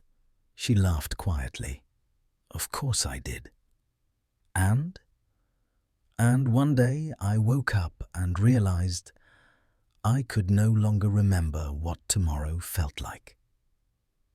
That landed heavier than anything else had so far. The boy stared at the water. "I don't want that." "No," she agreed. "Most people don't, but wanting isn't enough." He stood, brushing leaves from his clothes. "Then what is?" She looked up at him, eyes kind and unbearably tired. "Leaving."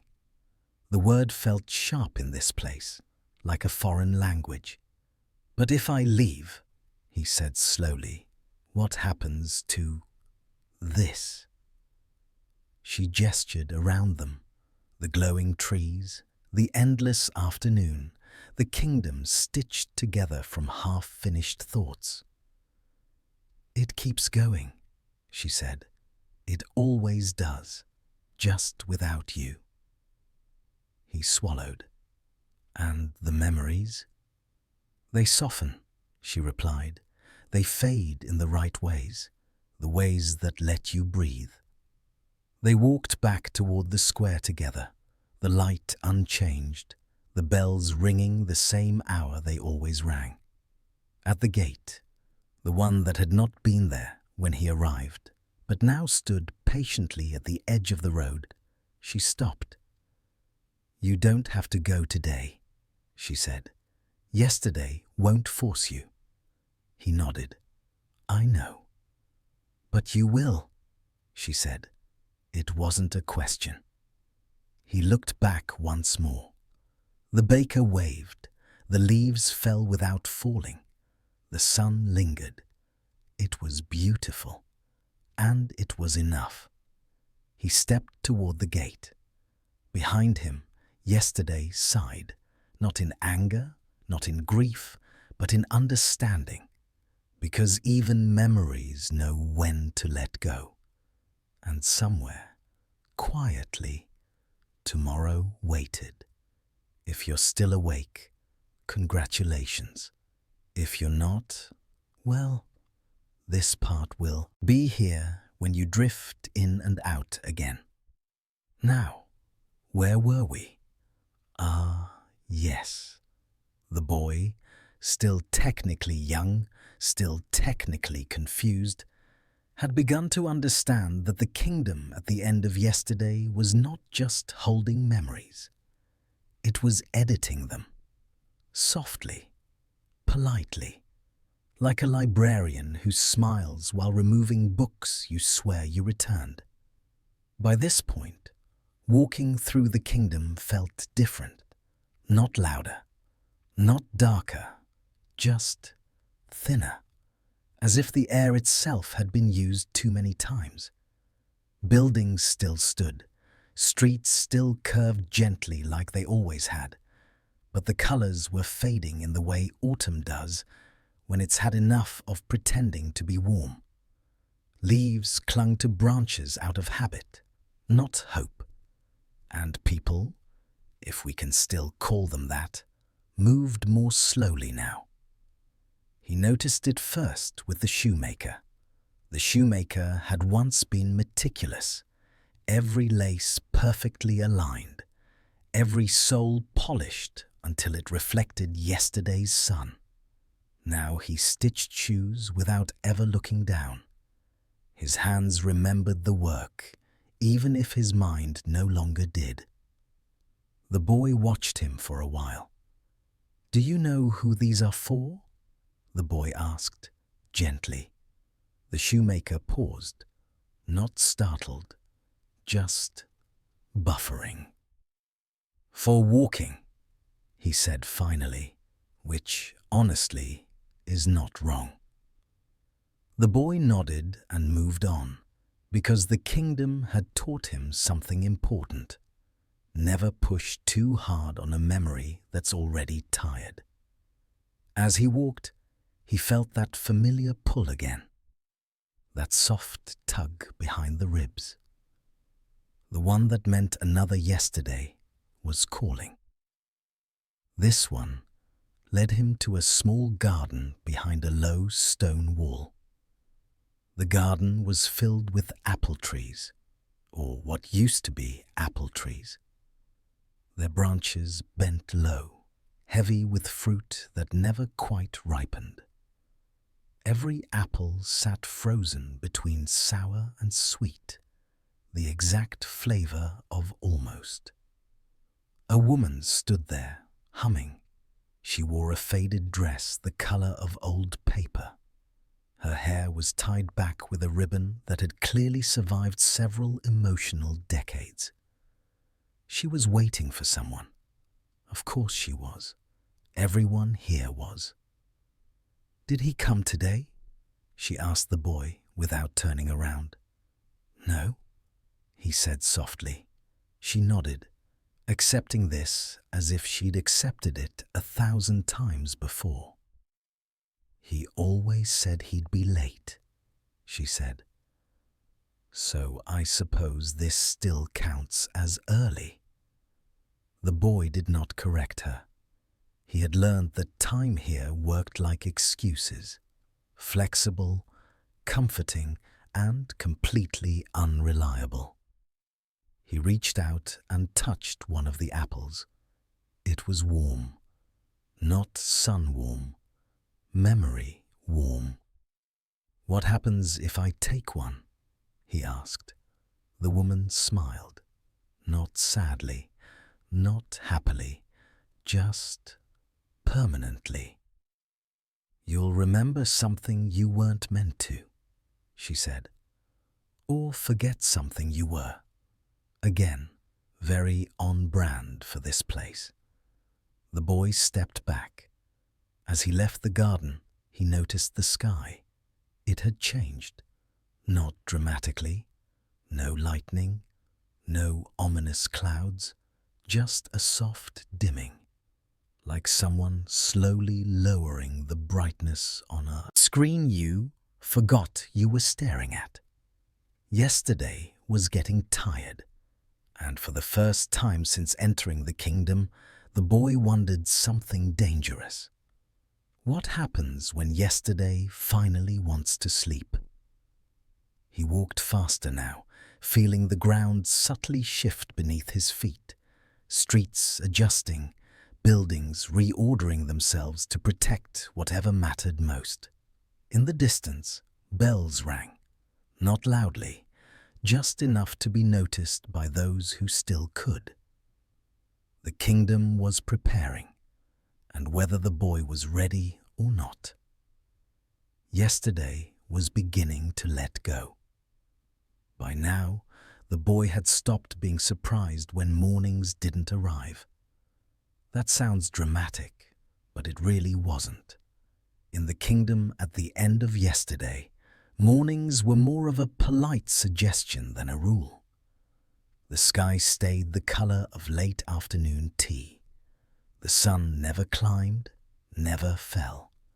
It just hovered there, tired but committed, like it had signed a contract it deeply regretted. The boy, who had begun answering to the name Eli again, mostly because the kingdom insisted on it, walked the cobbled roads with his hands in his pockets, feeling older than he technically was. Time did that here. Not by moving fast, by not moving at all. He passed the baker again. Same loaf, same steam, same joke about how the bread was fresh as yesterday, which had stopped being funny roughly 6 eternities ago. Of course, the baker laughed anyway. He always did. Muscle memory was powerful like that. Eli nodded politely and kept walking, because nodding was easier than explaining existential fatigue to a man who had been mid-laugh for at least 30 years. Leaves drifted across the street, endlessly autumn. Not dead, not alive, just nostalgic. The kind of leaves that made you think of someone you almost remembered. Romance lived in those leaves, the soft kind, the kind that didn't demand anything from you. And then there was the palace. It stood at the edge of the kingdom like a thought you didn't want to finish. Tall, pale, slightly cracked, built from stone that remembered being touched. Kings had lived there, queens too, most of them unhappy, which honestly tracked. Eli had avoided the palace until now, because of course he had. Everyone avoids the obvious emotional confrontation until the universe taps them on the shoulder and says, "Okay, we're doing this now." Inside, the air smelled like dust and perfume and regret. Royal regret had a distinct aroma. It lingered. Portraits lined the walls. faces frozen in expressions that tried very hard to look dignified while absolutely failing. One king was labelled the Eternal. He had lasted 6 months before getting bored and refusing to make decisions. Another queen was called the Beloved, despite being universally disliked. Branding mattered, even back then. Eli moved slowly, shoes echoing softly. He wasn't afraid. He was careful, like someone walking through someone else's memories without permission. At the center of the palace sat a throne. No guards, no ceremony. Just a chair that looked deeply tired of being symbolic. And sitting beside it, not on it, never on it, was the caretaker of yesterdays. The old man looked exactly as Eli remembered, which was to say, not old in a normal way, old like a story that had been told too many times and worn thin at the edges. "You came late," the caretaker said gently. Eli shrugged. Yesterday felt crowded. Yesterday always does. They sat in silence for a while, the comfortable kind, the kind that didn't ask questions. Finally, Eli spoke. "What happens if I leave?" The caretaker smiled, because of course he did. That smile was practically hereditary. "The kingdom stays. And the people? They keep remembering. And me?" The caretaker tilted his head. "You get to forget." That landed softly. No drama, no thunder. Just a quiet truth placed carefully between them. Eli thought of faces he couldn't fully picture anymore. Voices that slipped away mid-sentence. Moments that felt important but wouldn't explain why. Autumn leaves brushed against the palace windows. Somewhere, a song repeated the same unfinished verse. Romance lived there too. In the ache of almost, Eli stood. "I think," he said slowly, "that some memories are meant to stay here." The caretaker nodded. "That's why the kingdom exists." "And the rest?" The old man smiled again. "The rest get to become tomorrow."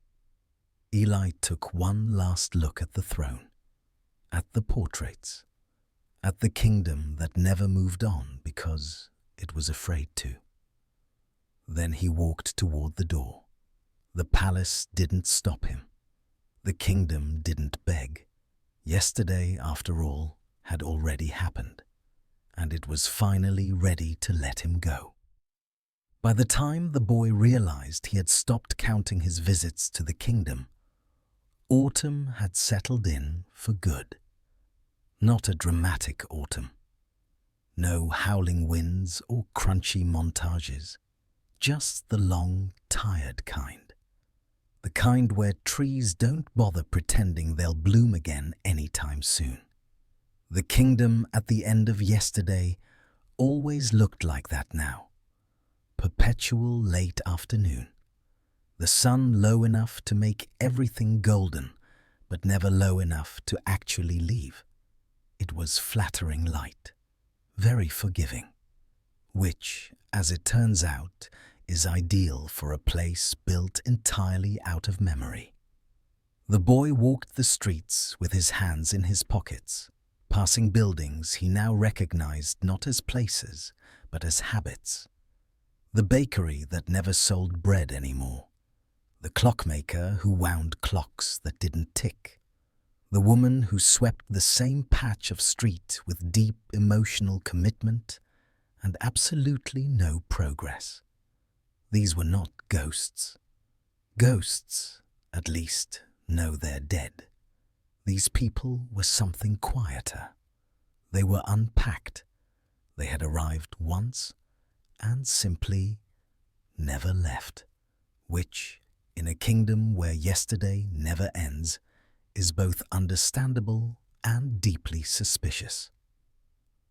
The boy noticed it first in their homes, doors open, suitcases half filled, coats hung near the door like they'd just stepped out for milk and would be right back. Every room had that feeling, the one where you can't tell if someone is staying or avoiding the moment of leaving. He stopped in front of a narrow house near the edge of the square. He'd passed it dozens of times, but today something tugged at him, a low, soft pull behind the ribs, the emotional equivalent of stepping on a familiar, creaky stair. Inside, a man sat at a small table. He was folding a letter, slowly, painfully, precisely, as if the folds mattered more than the words. The man looked up. "Oh," he said, mildly surprised. "I thought I was alone again." The boy stepped inside. "You live here?" he asked. The man smiled in a way that suggested he'd once known the answer to that question. "I used to," he said. "Or maybe I still do. The kingdom hasn't made up its mind." "Fair enough." The man gestured to the chair opposite him. The boy sat. On the table lay a stack of letters, same handwriting, different paper, same ending. The man noticed the boy looking. "I write to my brother," he said. "He left. Years ago, or minutes. Time's a bit slippery here." "Does he write back?" the boy asked. The man shrugged. "Not yet, but I'm sure he will. Any yesterday now." This was the thing the kingdom did best. It didn't trap you. It simply convinced you to wait. The boy felt a familiar ache. Not sadness, not exactly. Recognition. "How long have you been here?" he asked. The man considered this seriously. "I arrived the day I decided not to send the last letter," he said. "I told myself I'd think about it tomorrow."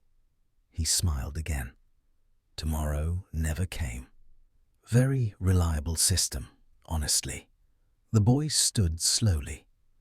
"Why don't you leave?" he asked gently. The man looked genuinely puzzled.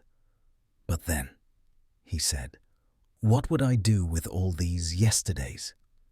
That question followed the boy out the door.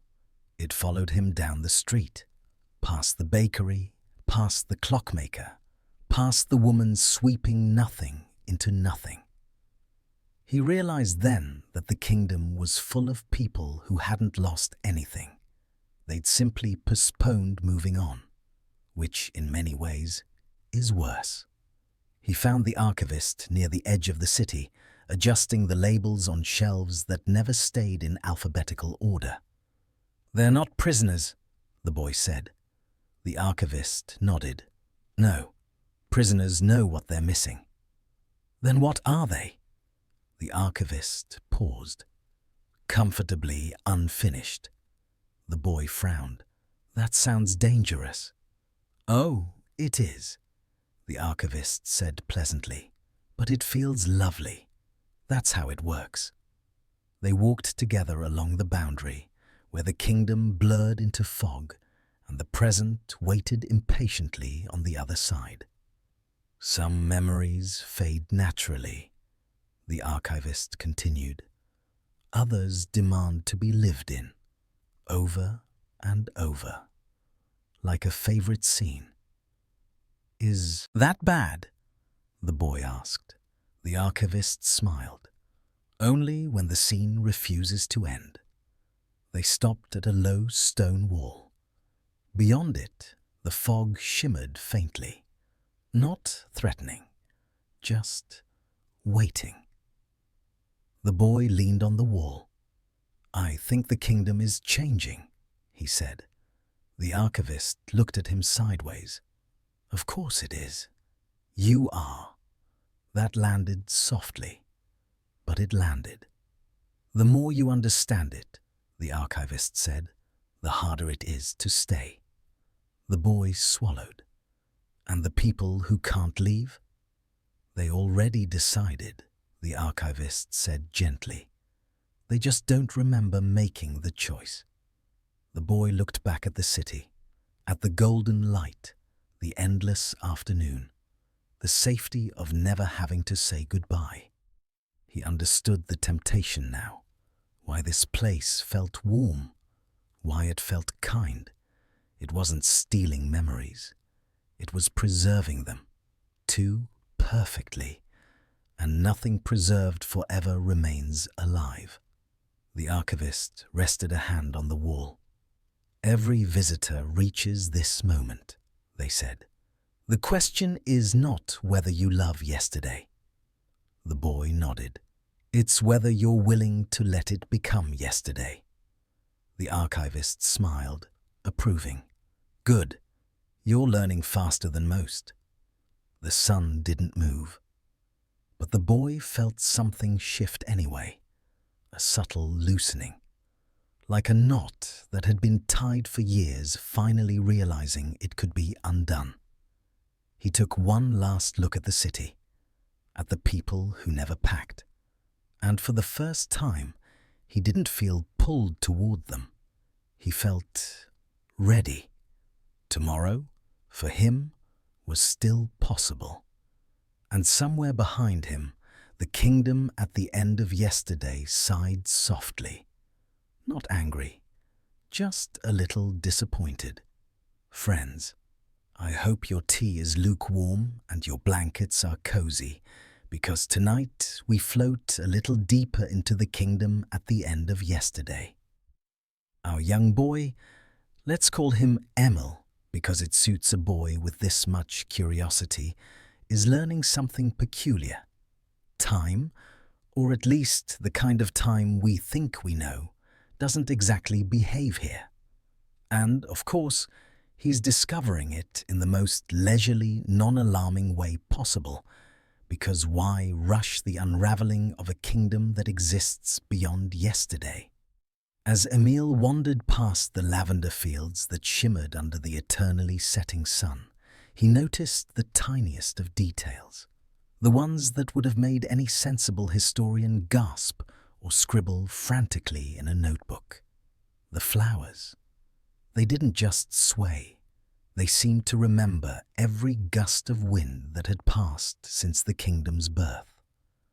Every petal held a story, a memory that lingered longer than a candle's scent. Emil bent down, brushing his fingers over a violet bloom, and it felt less like touching a flower and more like skimming the edge of a memory so ancient, so delicate, that it might have belonged to a forgotten child who had once laughed in this very field. Now, the citizens, or perhaps residents, feels more precise, of the kingdom are an unusual lot. Their eyes carry a glimmer, a twilight sparkle, as if every thought they've ever had is softly echoing behind their pupils. Emil notices a tailor, quite an old fellow, hunched over a sewing machine that hums like it's stitching time itself. The tailor greets Emil with a nod that's both warm and slightly mournful. He mumbles something about threads that unravel slowly, like memories, and Emil, being a curious boy, understands only half but nods anyway. Magic here is subtle, almost apologetic. It doesn't announce itself with fireworks or dramatic winds.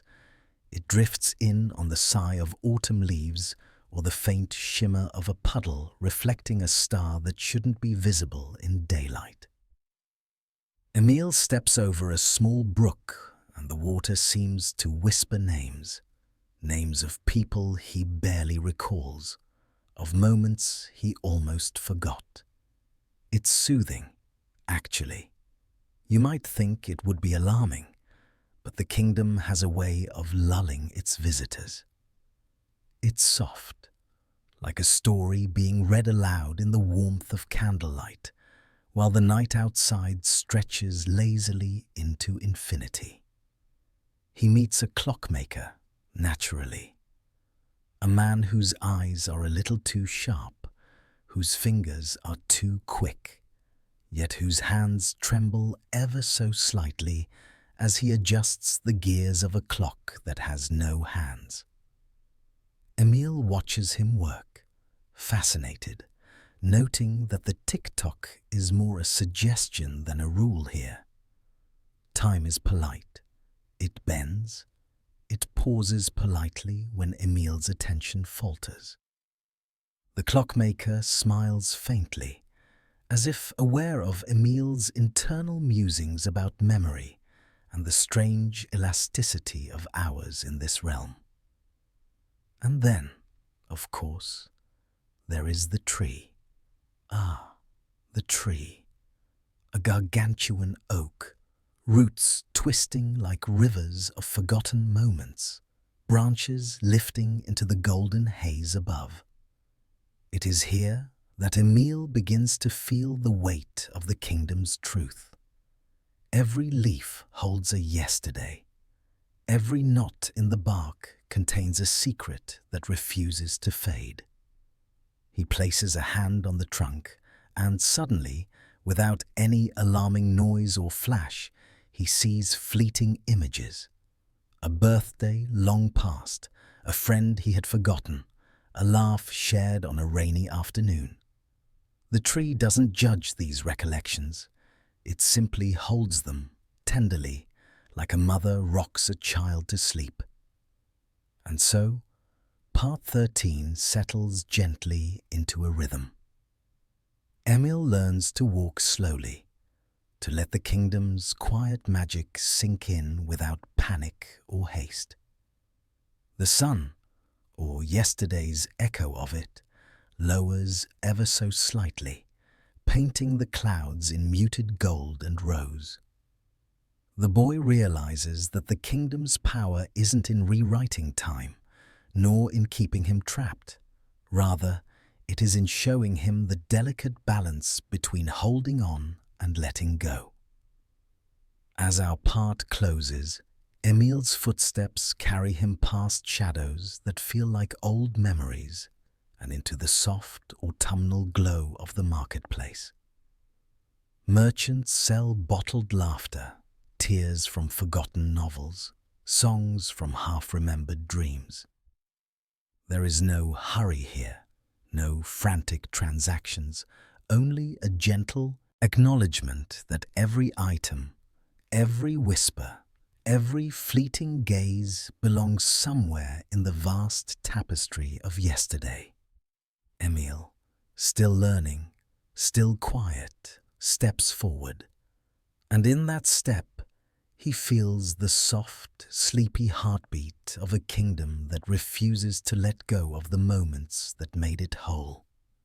Gentle listeners, I hope your blankets are snug and your tea, or perhaps just a soft sigh, keeps you company.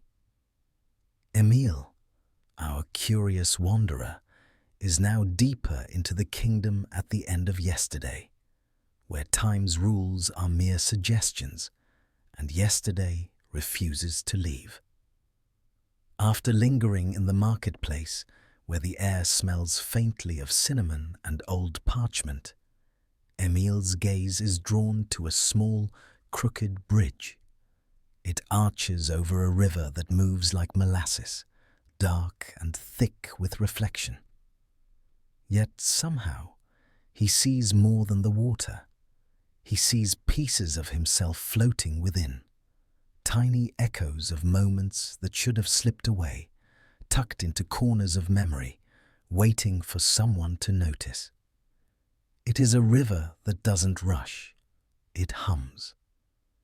And when Emile steps closer, he realizes the hum is not random. It's names, whispered names of people, places and times long gone, each syllable curling around his heart gently, insistently, as if reminding him that memory is both weight and wonder. On the other side of the bridge stands a small house, impossibly neat and quaint, smoke curling lazily from the chimney. Inside, a woman is arranging shelves of jars, each filled with a sunset, a first kiss, a half-remembered lullaby. She glances at Emile with eyes that seem to understand his hesitation. "You are learning," she says softly. "It is not your task to hold everything, only to notice." And Emile, because he is both polite and entirely bewildered, nods. This place does not demand understanding. It only offers the slow, deliberate gift of observation. The woman introduces him to a peculiar cat, grey as twilight, with eyes like polished amber. The cat follows Emile silently as he continues through the forest, where the light bends strangely, and the autumn leaves fall upward, then float gently down again, as if time itself is taking a leisurely stroll. Birds with soft, glimmering feathers circle lazily, singing songs Emile half remembers from days he can't name. And here, just here, he begins to understand something crucial. This kingdom is not about preserving the past in a rigid frame. It is about cherishing the shimmer of what was, without trying to cage it. They arrive at a hill overlooking the city below, a city that seems both alive and asleep. Smoke rises from chimneys that are more like memories than fireplaces. The streets curve in impossible loops, and every door is slightly ajar, inviting Emile to peek into moments not his own. He sees a baker kneading dough for a celebration he will never attend, a musician tuning an instrument for a melody that no one will hear today, and children, always children, chasing each other, their laughter lingering long after it should have faded. Emile notices the faint glimmer of a tower in the distance, made entirely of glass and light.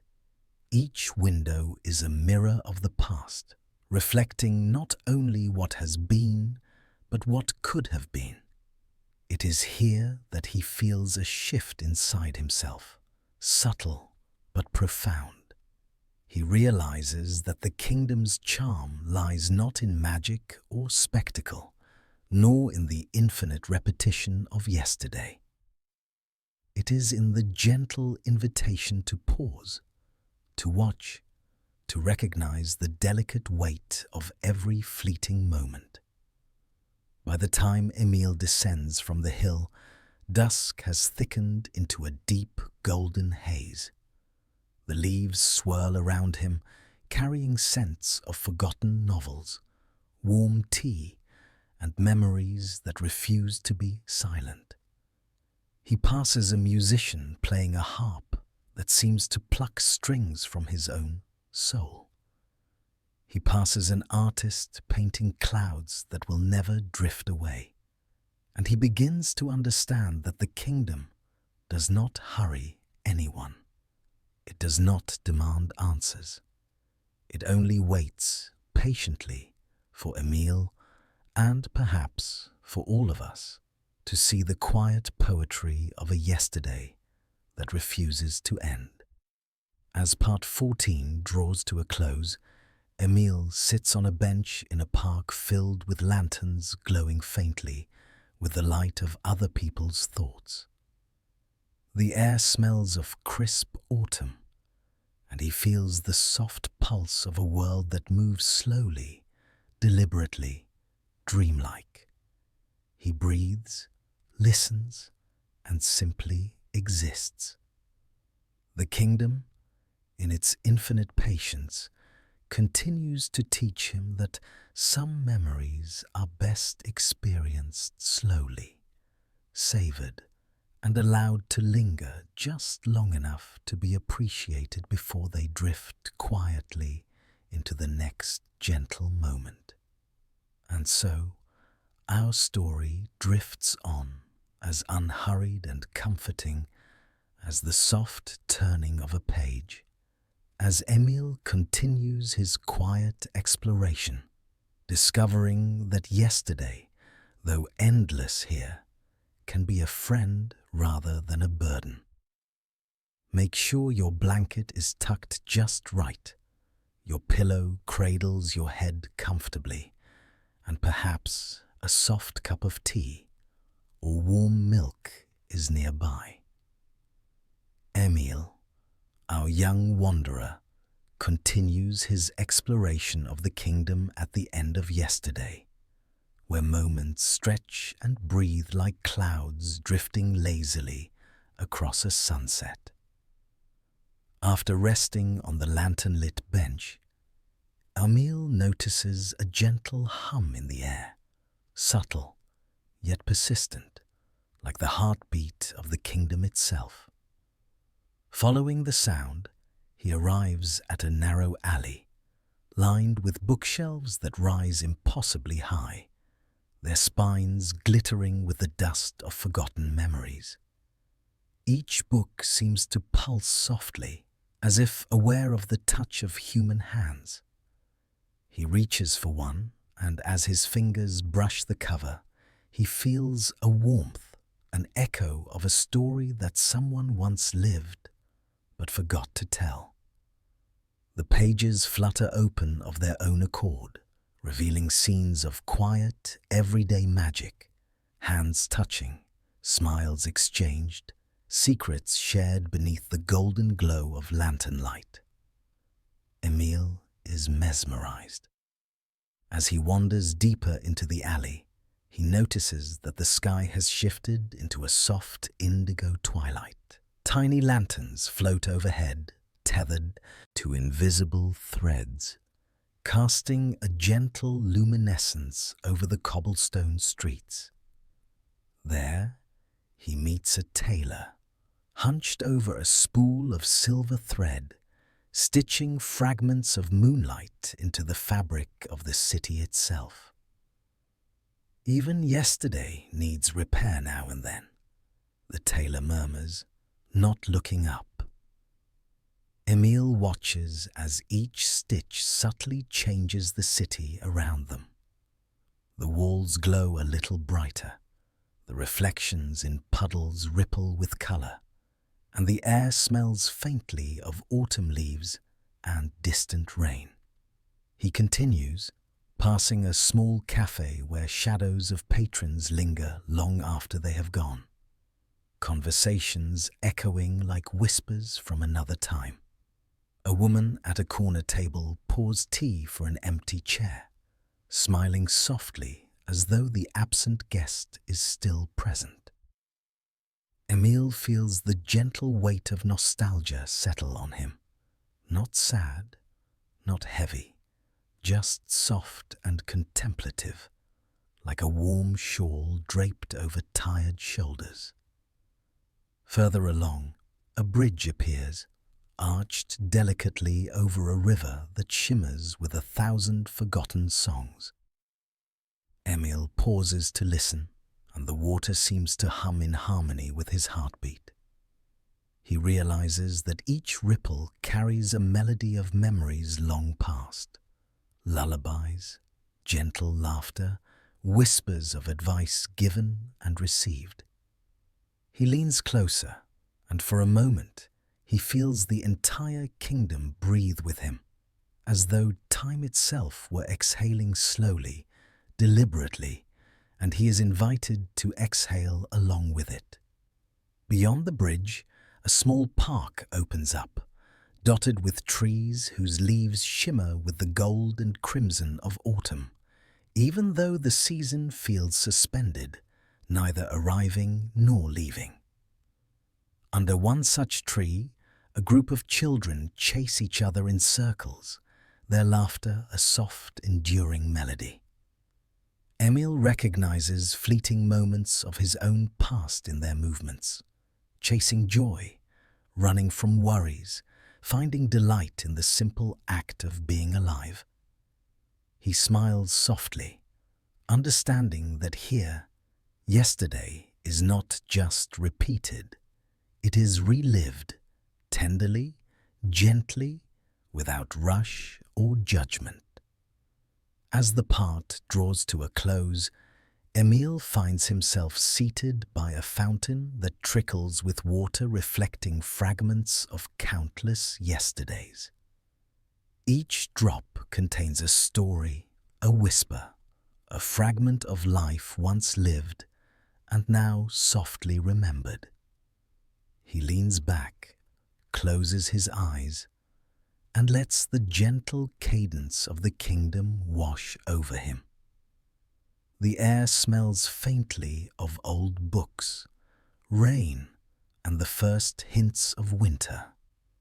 And for the first time since he entered this curious place, Emil feels a quiet sense of belonging, a subtle understanding that the kingdom at the end of yesterday is less about holding on to what was and more about honoring it gently, slowly, like a lullaby that never truly ends. And so we leave Emil here, resting beneath the soft glow of lanterns and the protective embrace of memory, as the kingdom hums quietly around him, a world suspended in the gentle arms of yesterday.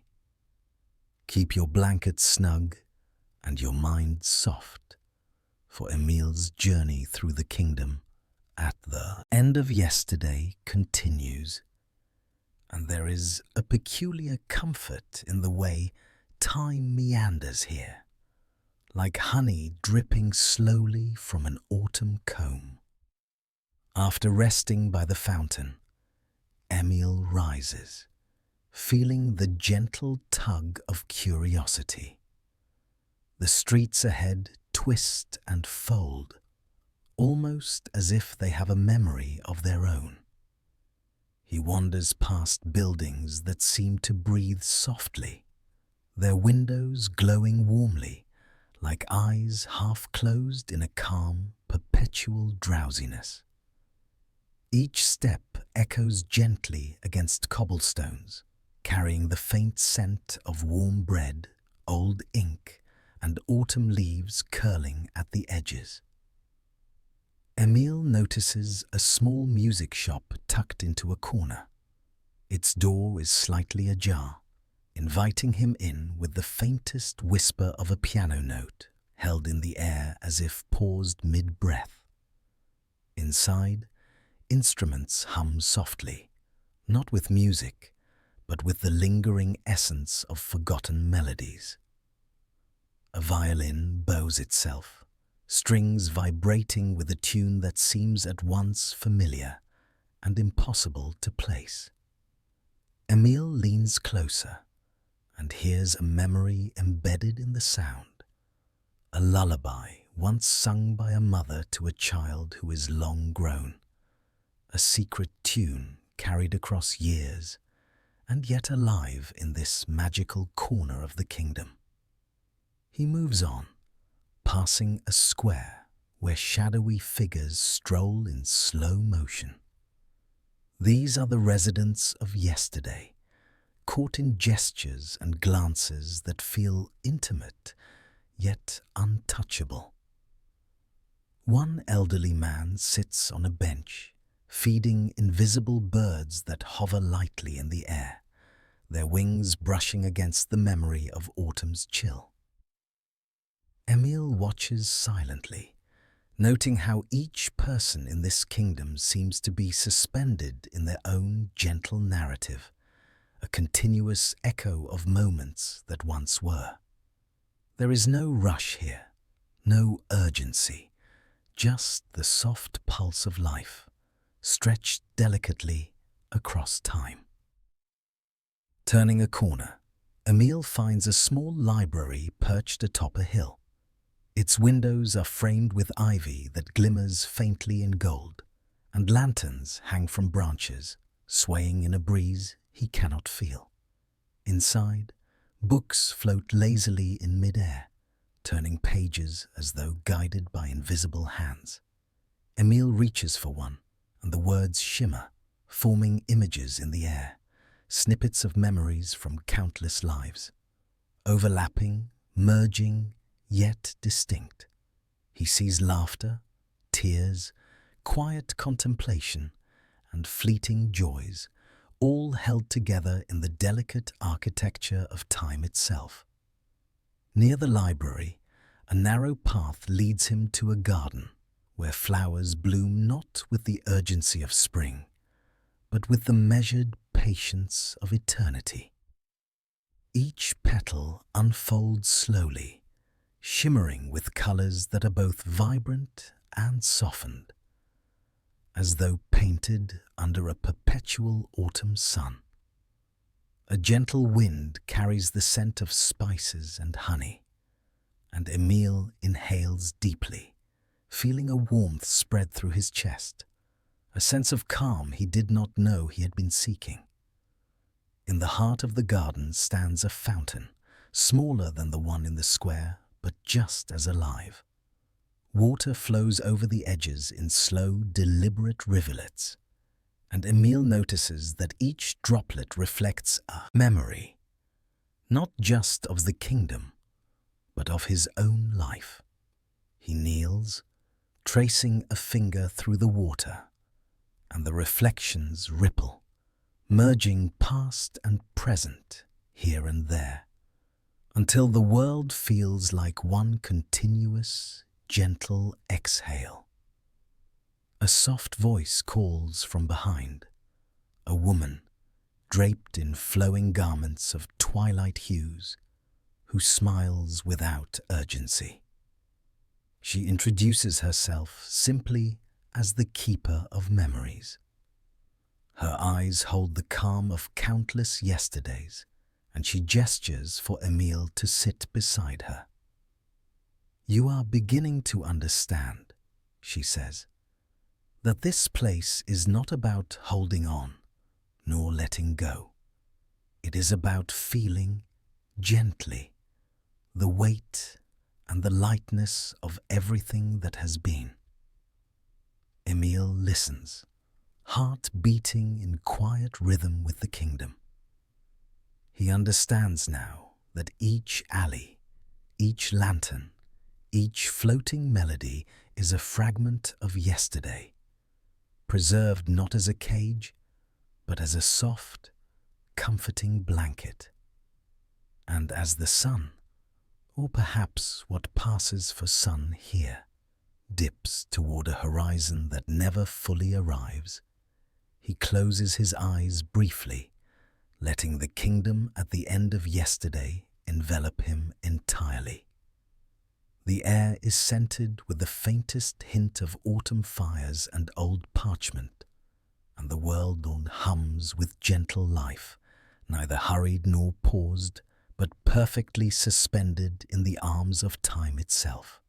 And so, dear listeners, we leave Emil in this quiet corner of the kingdom where yesterday lingers lovingly, teaching him the subtle art of remembering without grasping, of feeling without demanding, of being fully present in the soft echo of all that has been. Tuck yourself in just a little tighter, let your shoulders sink, and we float gently toward the conclusion of Emil's journey through the kingdom at the end of yesterday. There is no rush here, only the soft, unhurried rhythm of a world where time lingers, curls, and sighs. Emil walks slowly through the kingdom one last time, each step familiar yet new, as though he is seeing the colors of yesterday in a fresh autumn light. The streets are quieter now, the floating lanterns glowing softly, reflecting in puddles of water that seemed to carry fragments of forgotten smiles. He passes the small fountain again, the one where droplets mirrored not just memories, but fleeting feelings, the small joys and regrets that life had scattered across his own days. As he approaches the palace at the heart of the kingdom, Emile notices that it has shifted, subtly, as if the kingdom itself is breathing. Its spires curl into clouds that glimmer faintly, each window reflecting a story, each archway a gentle pause. He understands now that this place was never about discovering something external. It was about learning how to hold time tenderly, like a song, like a whisper, like the faintest warmth on an autumn morning. He sits on a stone bench near the palace gates, letting the cool air brush his face, carrying the scent of old pages, falling leaves, and distant laughter. From the shadows, the keeper of memories approaches once more. She smiles, and it is a smile without urgency, without demand, simply a recognition of all that has been, all that will fade, and all that persists softly, like embers in the dark. "You have learned," she murmurs, "that yesterday is not something to chase or cling to. It is a gentle companion, a tapestry of moments stitched with care. And now you carry it within yourself." Emile nods, feeling a deep, quiet peace settle over him. He realizes that the kingdom has not just taught him about memories, but about presence, about the softness of letting things be, about the magic hidden in quiet understanding. The streets of the kingdom shimmer one last time. Lanterns sway in a breeze that may or may not exist. Leaves drift lazily across cobblestones. Floating notes of forgotten songs hum in the air. Emile stands and walks slowly toward the horizon of yesterday, the kingdom at the end of yesterday folding gently around him, leaving trails of warmth and soft echoes. And as he steps beyond the gates, back into a world that keeps moving, Emile feels the kingdom's hush inside his chest, like a heartbeat he can carry everywhere. He smiles faintly, knowing that the kingdom at the end of yesterday will always exist, not outside, but in the quiet spaces of thought, in the moments between breaths, in the gentle turning of memory. So, dear listener, you may close your eyes now and let the kingdom at the end of yesterday settle softly around you. Let the echoes of lanterns, fountains, and floating songs drift through your mind. Let the warmth of remembered yesterdays cradle you into sleep. And as you rest, remember, some things never truly end. They simply become the gentle hum beneath everything else, a kingdom of quiet magic tucked inside the heart. Good night.